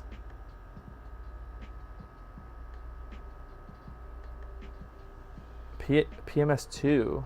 Oh. Yes, PMS as in the main power board is called the PMS. That's right. The main board that was under the one that I said was underneath the PD2. Let me show you what I'm talking about. It's kind of confusing, but yeah, that's just the naming scheme of these things. This is the PMS2, which is where most of the wires go to. It's been a while since I've talked about this stuff, so I'm sorry. This is the main PMS2 board, right? This is the one that the wires were all soldered to. It's in the wrong sort of orientation, but the wires that we were just soldering to, that I soldered to underneath, remember I said, you know, there's a button wire, that's what that little blue wire was. The UP wire, which is the one that I just soldered to the PD3, and the PW wire down in the bottom, you know, I'm talking about this bottom left corner. This picture can't get any bigger, but yeah, so this board is called the PMS2, sure. Now I get it. So it must have some automagic way of knowing the current. Neat. Okay. Good. Okay. What is the charger again? Okay, so I'll show you. Okay, wait. So it did go down. The draw is going down.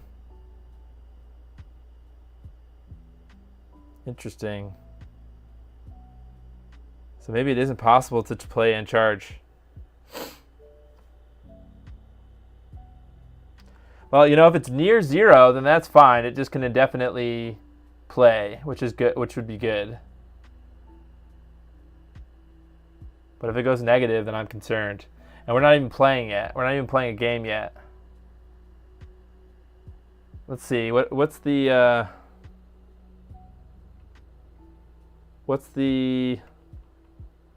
isn't this supposed to be able to tell the temperature?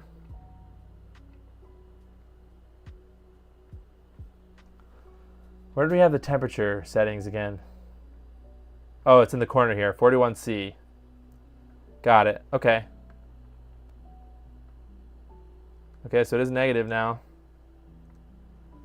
But I don't know how you could go any more. How do you change temperature, right? So this just means that it's gonna, you won't be able to indefinitely play, but it will drain pretty slowly. The power draw remains the same at all times. Okay, so I'll talk about the charger, I suppose, for Brian Oler. So the two I've got are, this is the first one that I got. So this is Ugreen 45 watt. This is a really expensive charger. I don't know if I really recommend it. It is 45 watt max, but it's, the important stat to know is, well, the PMS2 or the PD2 used 15 volts. I think that the PMS3 uses 12 volt max, but both at 3 amps. So 15 volts by 3 amps is 45 watts, but it can also do 12 volts 3 amps, which is only 36 watts. So that's that.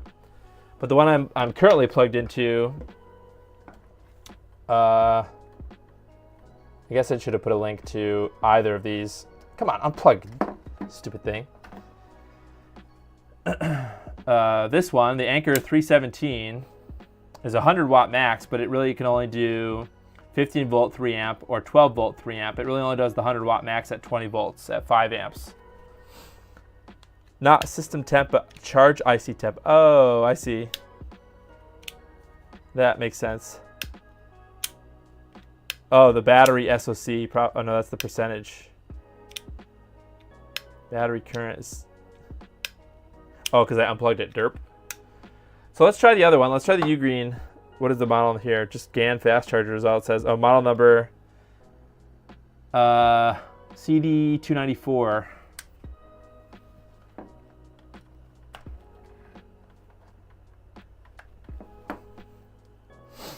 Let's see it go down.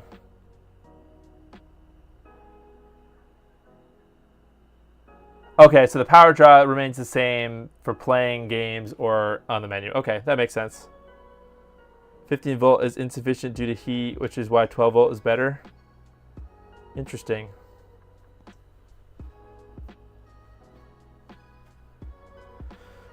Well,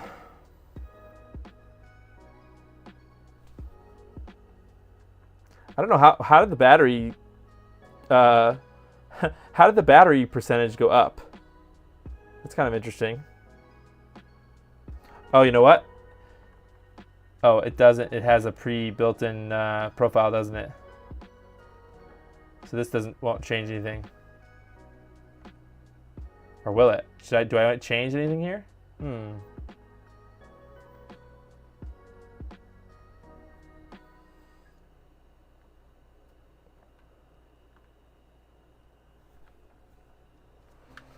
Gotta turn my air conditioner up because it's freaking hot in here.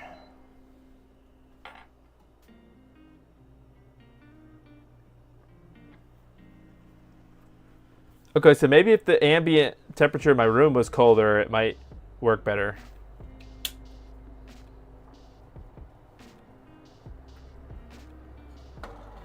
Well, I guess this wasn't necessarily the upgrade that I thought it was going to be. Leave it as is, okay. Not, you know, I'm not, I say that because I'm not like disappointed, right? I guess I'm a little, I can't really be disappointed because this is what people that are building it now, they're going to have to use the PD3. So it's not really an upgrade, it's more of a side grade for me. But this is what new people, if you're building a new Ashida, this is what you'd be using. I'm just going to sit and just have a think for a minute. I'm going to turn on my overhead light.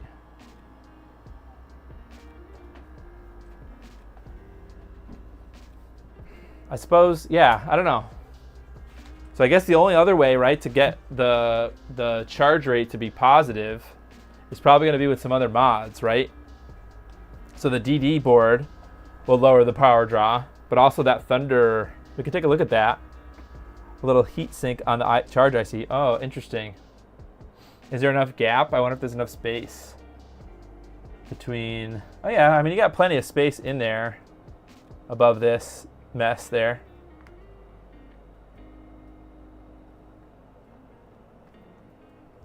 Huh. I wonder what if the performance of the. I didn't know. Let's check out BitBuilt. It's been a while since I've checked out Ashida. So I just actually, you know what? I want to Google that. What is it called? Ashida Noctua shell. It's 100% worth it for you. Stability. USB-based solutions suck with loader. Yeah, I mean my PD2 is fine. After I shortened the battery length, there was something else I had to do too. I can't remember what it was. I went down to 34 gauge wire and I wait, is somebody selling an Ashida on AliExpress? What?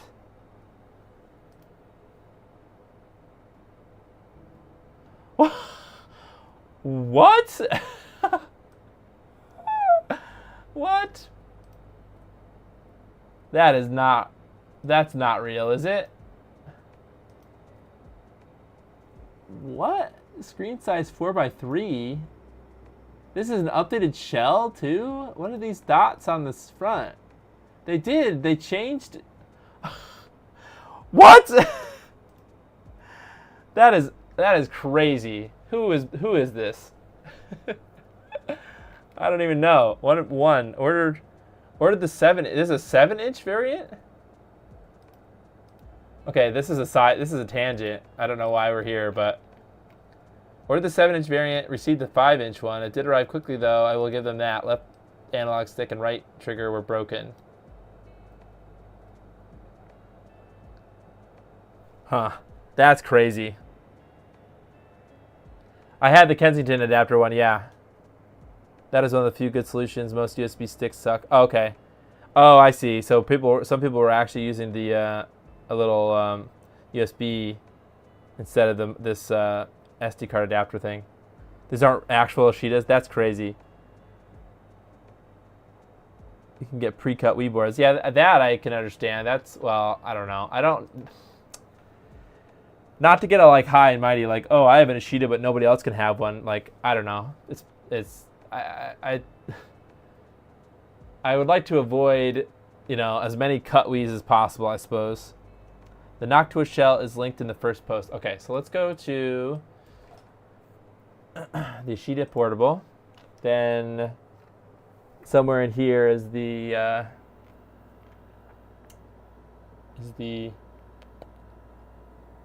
it's still negative, so I'm gonna turn this off to let the battery charge a bit.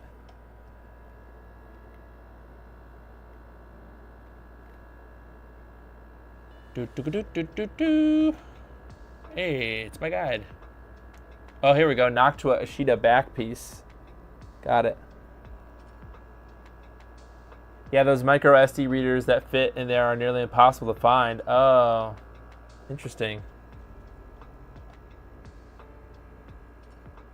Yeah, I had my Ashida parts for a long time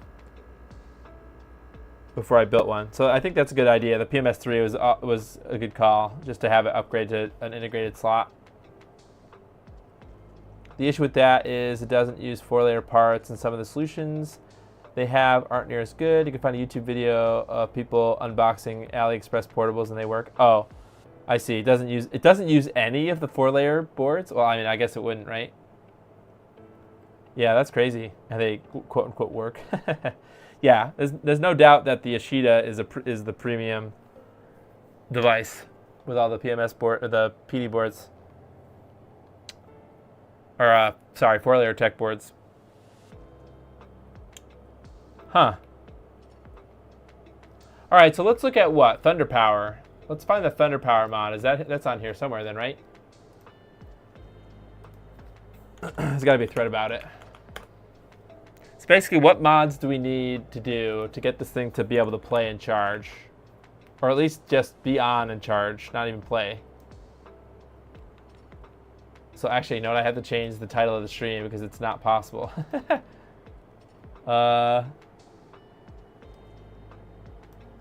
Jeez. What do we call the stream now? Updating my Ashida with the PMS PD 3. And let's see. Do before and after. Okay, that's fine. Save. Thunderbolt. Okay, so let's Google Thunderbolt.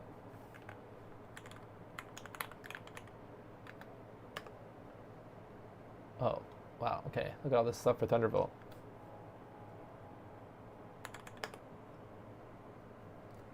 Okay, work log, Thunderbolt. Hey. How do you pronounce that? Valtel? They're the person that's working with... you're working with Wesk. They're working with you, Wesk, right? To do the... what is it called? Your new Wii thing? The tiny... Oh, Kawaii? The Kawaii edition Wii? Okay. Last summer, Wesk and I were theory crafting a Wii regulation board for undervolting that would solder directly to the motherboard. Such a board would remove all voltage droop from wires and might allow for more extreme undervolting, while also being more compact than any other voltage regulator scheme to date. Did some crappy mock-ups at the time, blah, blah, blah. Okay, sorry. Whoa, look at all this stuff. These are all the solder points. Ooh, look at this. This is the actual board. How do you pronounce their name? Veltal? Eveltal? Holy cow, look at that. That's sick. I love the Thunderbolt logo here on the flex cable. Damn. Are these for sale anywhere? Swiss cheese. Keep in mind the vias will be plated over so they'll be invisible and all the pads will be smooth.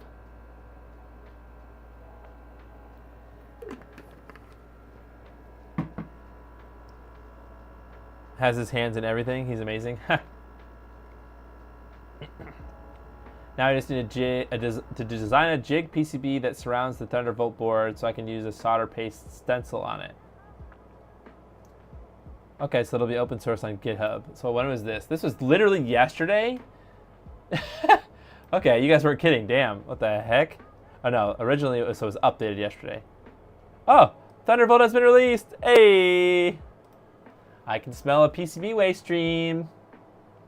Thunderbolt is a stylish, highly integrated power hat for the Nintendo Wii with software-controlled undervolting. Hey, dang! Let's check out the GitHub. Thunderbolt is actually pretty expensive, but there's a Thunderbolt Lite that's 95% as good and much cheaper. $120 for 10 boards. Challenge accepted. Okay, Thunderbolt is a suite of open source hardware and software that enables software configurable undervolt. So, how easy is it to set it up? Oh man, this looks like a absolute beast to hand wire. What the hell? To hand solder, I mean. Jeepers creepers. I would not want to hand solder that or hand populate this. This looks like a job for PCBWay. Not a sponsor, not sponsoring this stream. They are a sponsor of the channel, but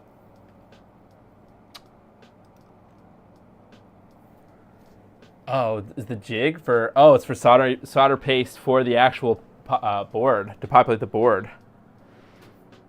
It's a PCB based jig. The heck? The homebrew app. Okay, so the homebrew, the RVL amp, I guess, RVL thing. You want to do that, or hot air or a plate? Yeah, I do have my hot air, my hot plate. I have been meaning to test out. Okay, Thunderbolt 1, the original design. Oh no, Thunderbolt Lite, a low-cost revision of the original design with identical functionality to Thunderbolt 1. It does not require VIPPO and only costs $7 for 10 bare boards. Thunderbolt light is easier to assemble and easier to solder to the Wii board. Okay, so what are the downsides then? What the heck? Fully tested and released to the public. Thunderbolt 1. The original design with software-based undervolting and temperature sensing. It requires VIPPO POFV PCB, which is rather expensive. There's another board that is needed? Oh, I see. It needs this special type of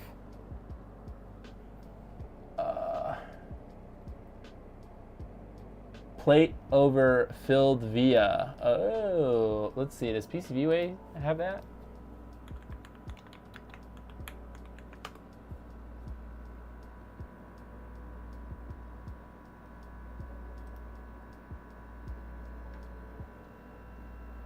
Let's go to PCBWay.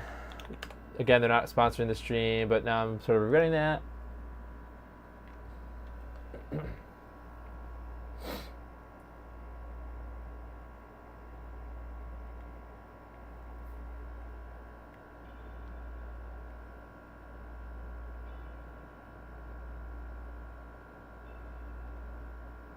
Tenting vias? No.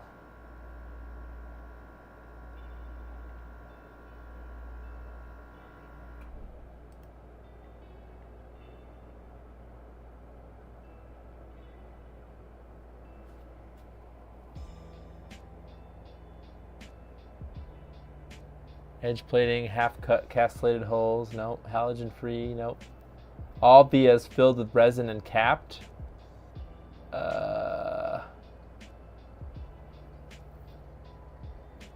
Is that what this is? Is it the same process?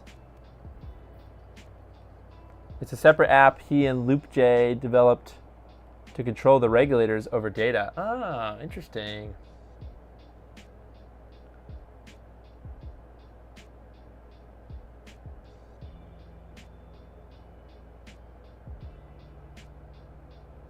Huh. I'm curious if it's this. This via filled with resin and capped, via and pad.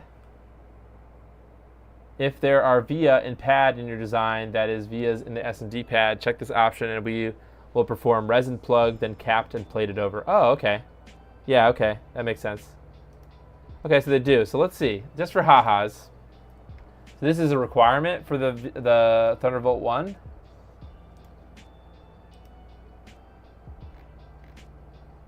So what is the difference then? Why would you not go for the Thunderbolt light?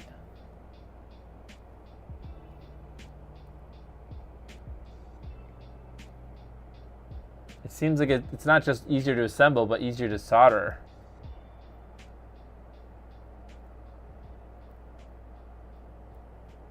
It's filled and capped and the via is in the pad. Okay.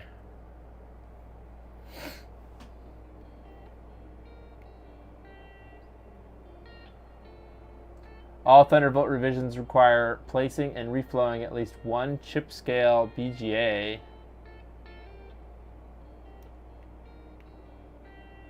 Oh gosh, that sounds terrible.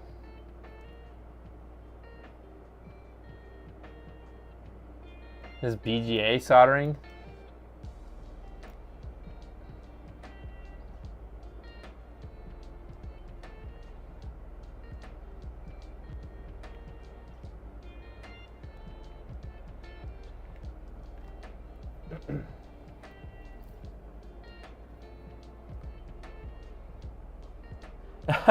Evital is an EE and wanted to get fancy, but it's really not necessary for what he explained.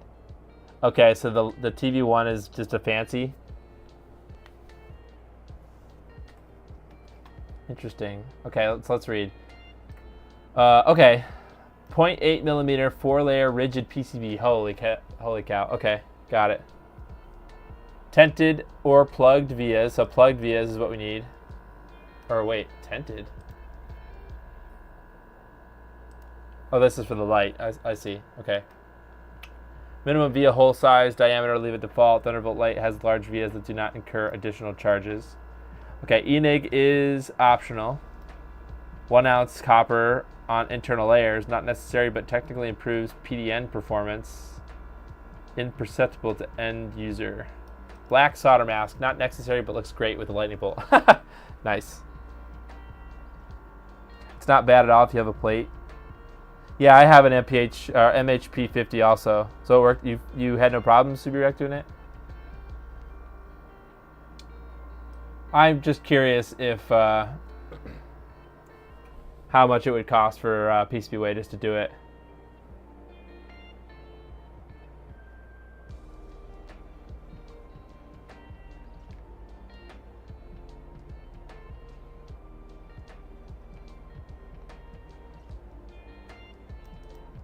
Epoxy filled and capped vias.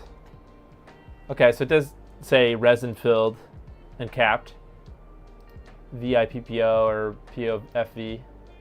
Minimum via hole size diameter 0.2 millimeter. Just get Subi to make you up one. Yeah, I mean if you want to. It did say sponsored by PCBWay. Oh, whoops! I forgot to remove the logo on this screen. Whoops! Not sponsored by PCBWay this stream. Well, I mentioned that because not to. Yeah, it might be better if I just. I would like to try it myself. Let's just put it that way. But I don't know which one are you building, Subi?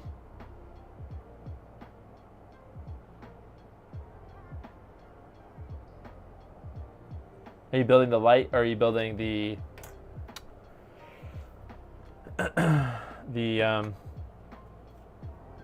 one?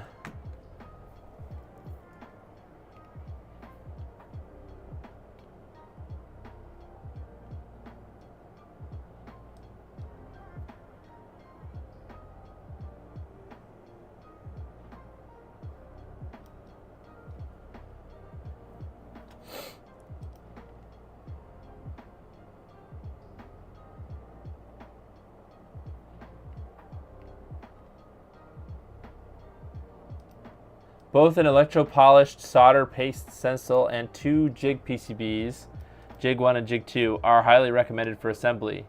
Note, when ordering the stencil, you must specify custom dimensions of 90 by 90 millimeters. Select electro-polishing to avoid issues when pasting to chip scale BGAs. Order both jig 1 and jig 2 as 8.8 millimeter 2-layer PCBs. In the remarks section of both jig PCB orders, paste the following comment. Please note that this is a mechanical PCB and does not contain any drill holes or solder mask openings. Thank you. Okay, let's check out the BOM. How much is the BOM for the light? Oh, you're doing the regular one? You're doing a GC Nano with this. Okay. I ordered just before the light was released. They had already gotten most of the BOM. I see. Okay, so for the light, it looks like the BOM is... Why do I have this zoomed in so high?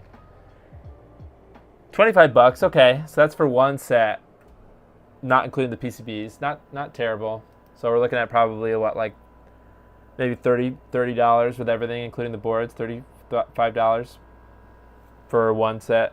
I mean, obviously you have to spend however much on 5 PCBs or whatever, but... All right, let's see the Thunderbolt 1.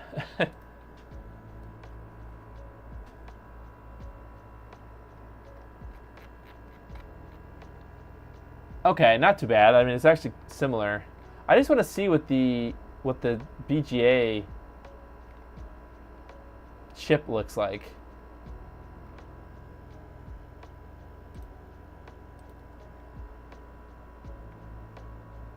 Let's check out the assembly markdown.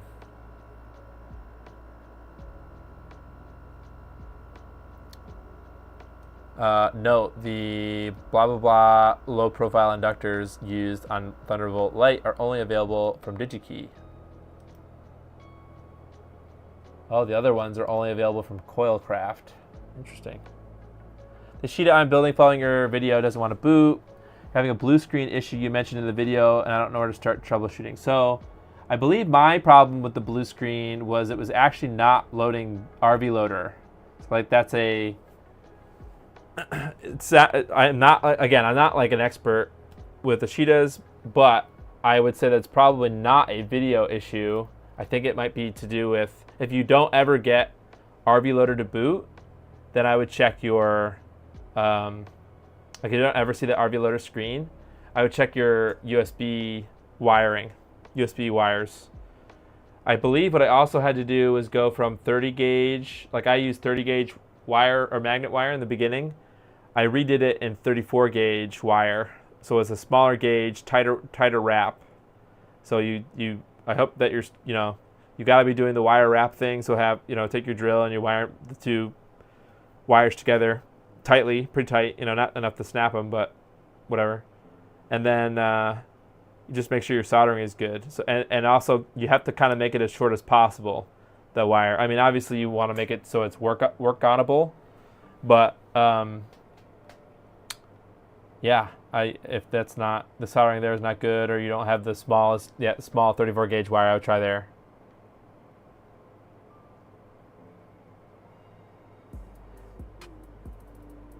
I think I haven't touched it in a bit. I made the USB wires as short as possible. So you have the small gauge. I think it's not necessarily the length. It's also the wire wrap. Okay, I see. Got it. Interesting. It should at least show the USB error of video is working. I checked the sync wires. Yeah, it's possible then at that point it could be the VGA wires. Maybe. But my problem, I had the problem was RV loader wasn't even loading, so the USB was not happy. Beyond that, I know you probably have already posted. Well, if you haven't posted at BitBill, I would post there. Yeah, just make a new thread, I guess, and just give as much info as you can. I know it kind of sucks, or I guess you could try the BitBill Discord as well. Okay, so this is this seems really kind of terrifying, but geez, what does the PCB look like on the actual the jig board?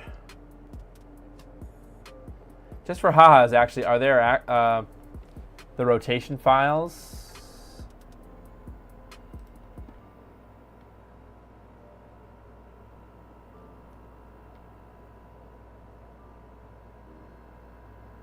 Is this all the, okay, that's the KiCad files. So with the KiCad files, actually, you could generate the rotation file if you needed to, right? I don't remember what it's called. What is the separate, it's like a rotation file or something.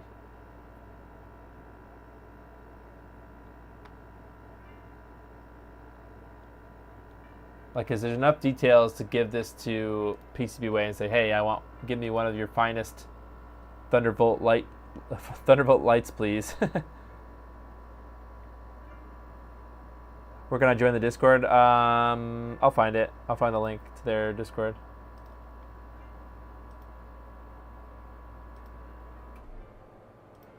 Oh, invites are disabled. Okay, so I can't manually invite you. I gotta find their Discord link.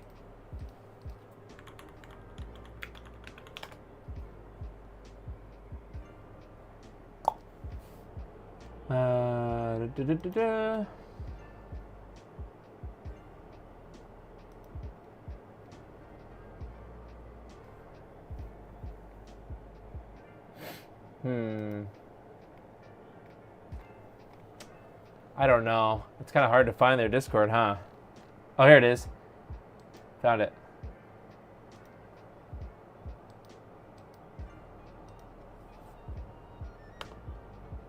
Okay, so it sounds like you need to join BitBill first to be able to join the Discord. So that's the actual link to the Discord, but you have to go through this page here.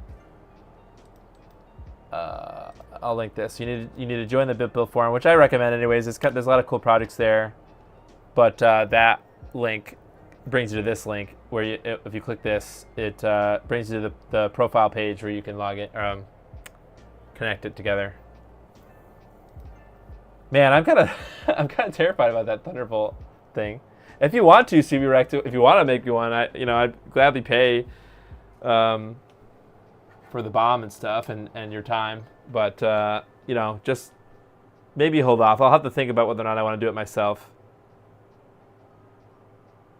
That BGA kind of sounds frightening. Because I had a hard time with the RP2040, which is not necessarily BGA, but it's still, you can't see the leads. So, okay, there was another project, wasn't there? Didn't one of you guys mention that there was another thing besides Thunderbolt?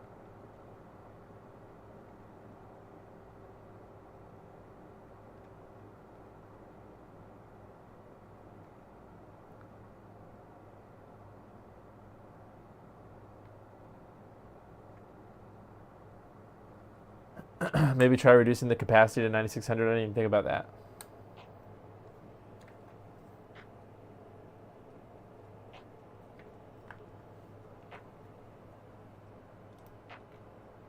You're making all 5 of them? Oh, jeez.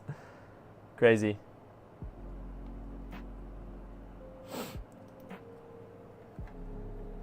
Okay, so I'm going to go into power, charge settings. I set this to 9600, which is the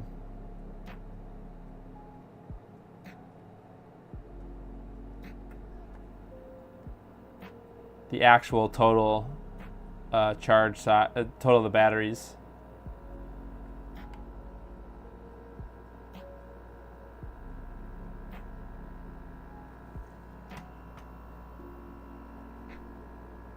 Loop J made some cool stuff for that one. Oh, short stack. Doesn't require any wires.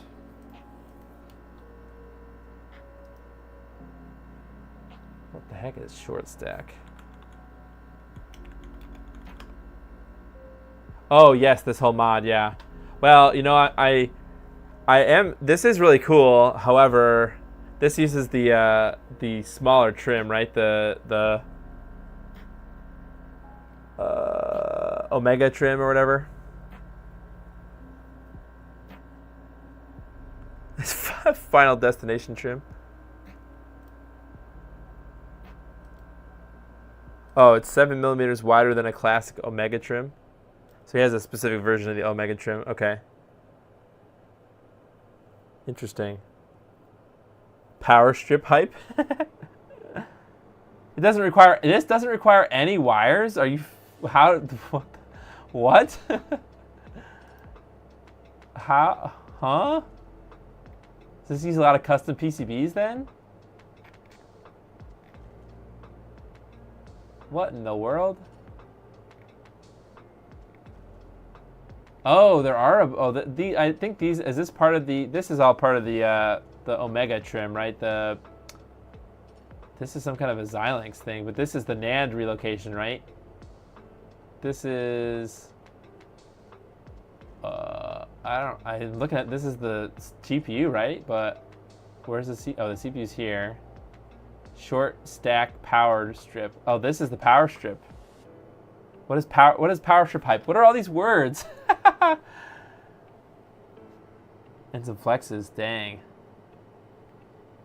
What is the Wii power strip? Slimline PCB to supply power to trimmed Wii boards.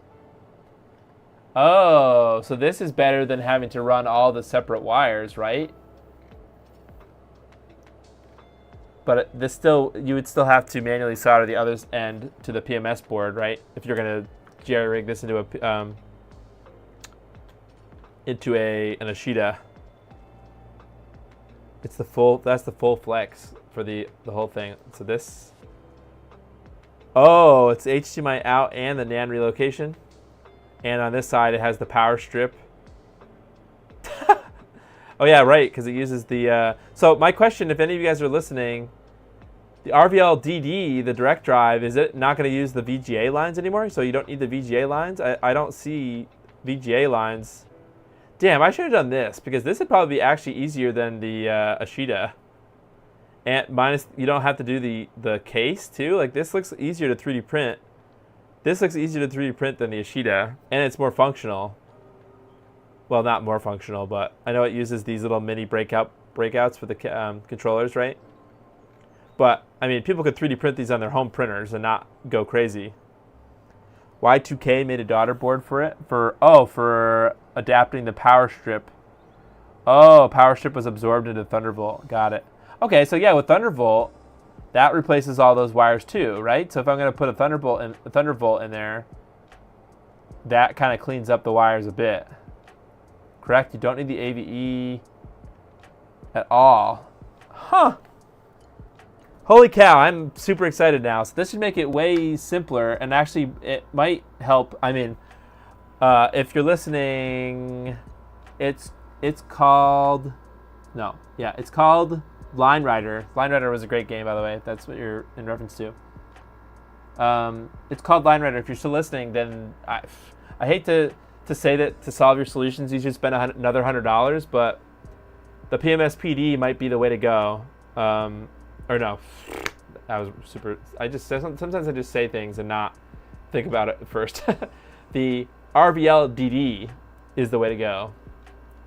And if you didn't see in the beginning, this is what the RVL DD is. Do I still have the page open? No, I don't.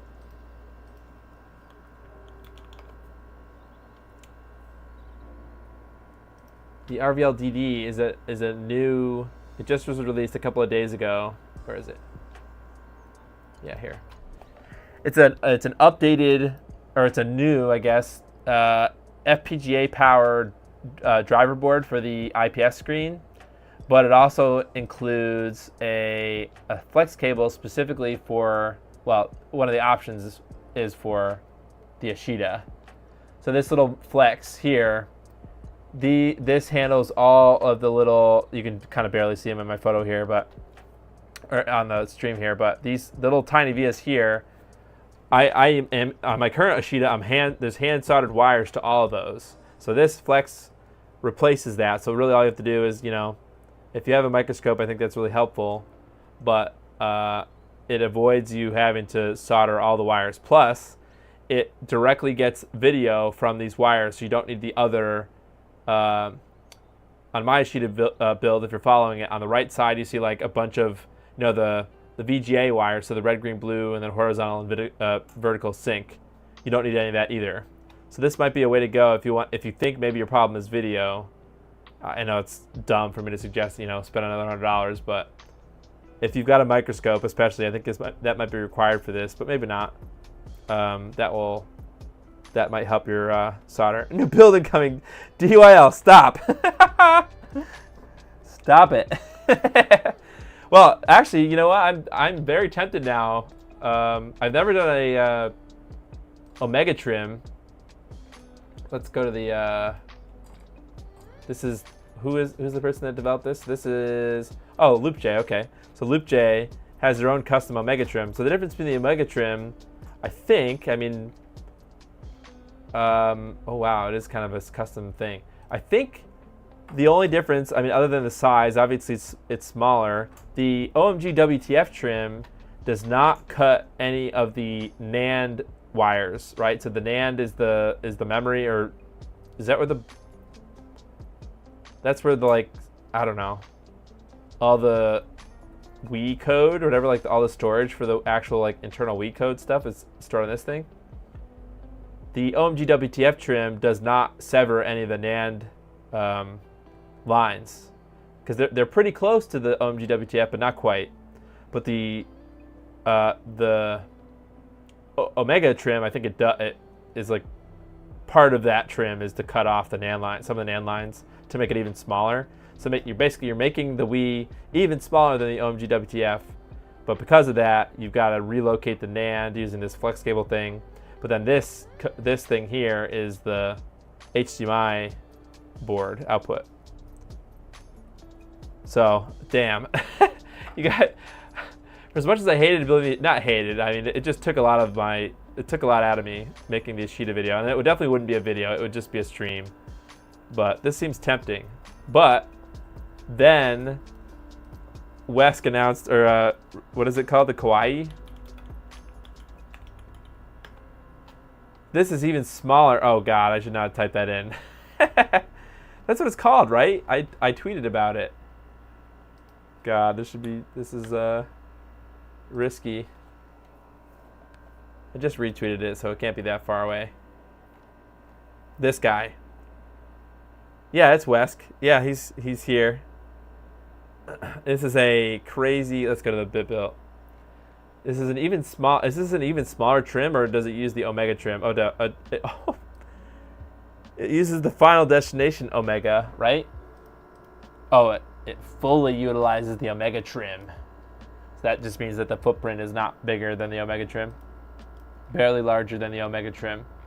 So the Kawaii is this like tiny heatsink case. Basically, it's kind of like the Mr. case, the Mr. add-ons Mr. case. So it uses the case itself as the heat sink. But then it also wires up these pogo pin connectors. And basically you get all the other connections, like the controllers and stuff, probably the power, like a USB connector, from the little dock thing. Oh yeah, look at that, USB. So you get the, this is so ridiculous. So the trimmed Wii PCB is in here, but all the other peripherals are broken out on this dock, so that's sick. So this is that Nano GC. This is the, what is it called? The stack, something stack. And then this is the Kawaii edition. That's sick. That's really awesome. So I suppose if I was going to do any of them, I guess I might as well do the smallest one, right? I hate that that's the thing that I want to do. Okay, well, that's pretty much it for the PD3, PMS PD3. Oops, wrong button. Oh no, is my my thing busted? Oh, for some reason my face camera busted. There we go, I'm back. Hello. Huh? Back? Am I back? Why is it frozen? Hello? Not sponsored by PCBWay. This logo was in there the whole time? Dang.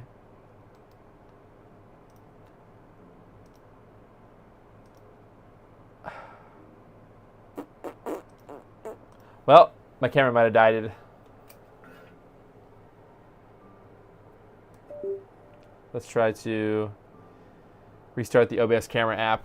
When will we run out of Wii's to chop? I don't know. They made a ton of Wii's. They made millions of Wii's. There we go. I'm back. Hello. So I'm not really worried about running out of Wii's, but, well, I don't know how many 4-layer Wii's there are, but because that's what's required for the Omega trim and stuff, but... Oh, God, my hair's a mess. I went swimming today, so my hair is all... I mean, it's usually perfect. No, I'm just kidding. I don't care that much. Epic side profile. Yeah, I should just have the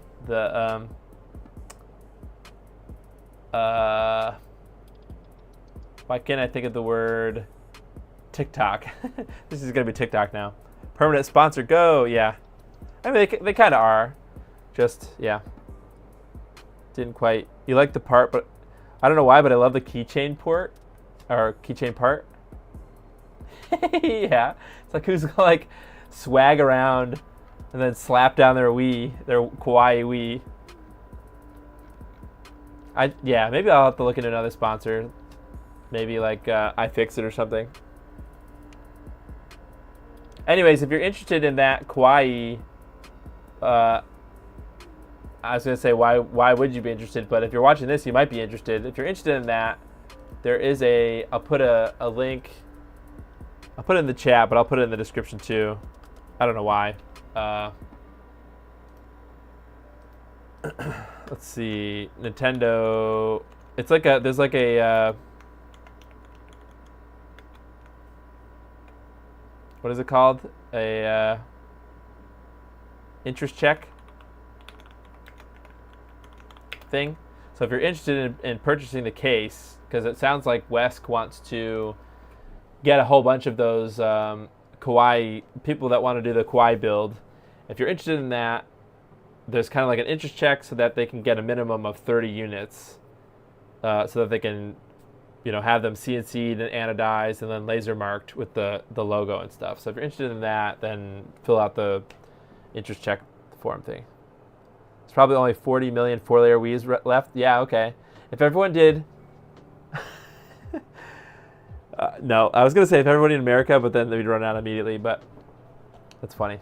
There's probably only 40 million Wii's left. Yeah, and, well, How many of those are in landfills? Probably a few. Okay. All right. Thank you, Wesk, for showing up. Thanks, Red Herring, for showing up and answering questions. Subirek, thanks for answering questions. Anybody who answered questions, I didn't name you. Thank you. Not going to say that I'm not disappointed that we still can't play in charge, but now we learned about the Thundervolt, which is that undervolting kit, the undervolting PCB kit thing. Seems like it might be a challenging solder job, like to hand solder that. So I'll have to figure out how I'm gonna do it. But it sounds like there's no downside to doing the light version. So I might just do the light version just to show people who are, you know, kind of timid about soldering stuff, to see if they can do it. It's like if I can do it, then they can probably do the light version. So I might just do that version. But that's going to drastically change some of the wiring too on the Wii, or the trimmed Wii part. But we also have the RVL DD coming. Ugh, so many things to do to upgrade this thing, to try to get it to be play in charge, to make an already expensive consoleized Wii more expensiver. You had trouble finding a 4-layer Wii? I think that the strategy that I used was just to buy a motherboard, a 4-layer motherboard. I think I got one for like $30 or something. The problem with that is if you just buy a motherboard, you still have to soft mod it before you do anything. So you have to basically build up a Wii, a working Wii. So you have to have a different Wii and swap the guts into it to be able to soft mod it first before you even do the trim. So it's kind of an involved process. All right, that's pretty much it for tonight. I don't know what we're gonna do next week. I don't know. I'm not sure. I have a bunch of things coming. I have some things already. I just don't know what we're gonna do yet. You have 2 Wiis that you haven't used yet. Oh, just buy a black Wii. Okay, that's a good strategy. Buy a black Wii as long as it has. Do all black Wiis have the controller ports? Or there's some versions that don't have the controller port. That doesn't really matter in this case, does it? You bought a black Wii and it wasn't 4-layer. Well, I'm not sure about that. You can post in the Discord or BitBuilt. Then you got scammed. It doesn't have to be exactly a CPU 40 if it's a later model also. So as long as it's not a lower number, if it's a higher number, I believe they went up in number. It doesn't have to only be a 40. If it's like a 60, do they make higher numbers? 60? It was the family edition or something of the mini. Well, anyways, it sounds like you can go, you know, hop on the Discord, take some screenshots. It sounds like you already have to do, or take some pictures. It sounds like you already have to do that with your current Ashida build. So maybe you can reach out about that also. So, but hey, if you have one, if you know, don't feel bad if you got a 4-layer board. You could probably flip it, you know, sell it to somebody else. They'll probably take it out of your hands. All right, thanks everybody. I will see you on Wednesday with another mod. Well, maybe it might be Ashida related if I get my DD.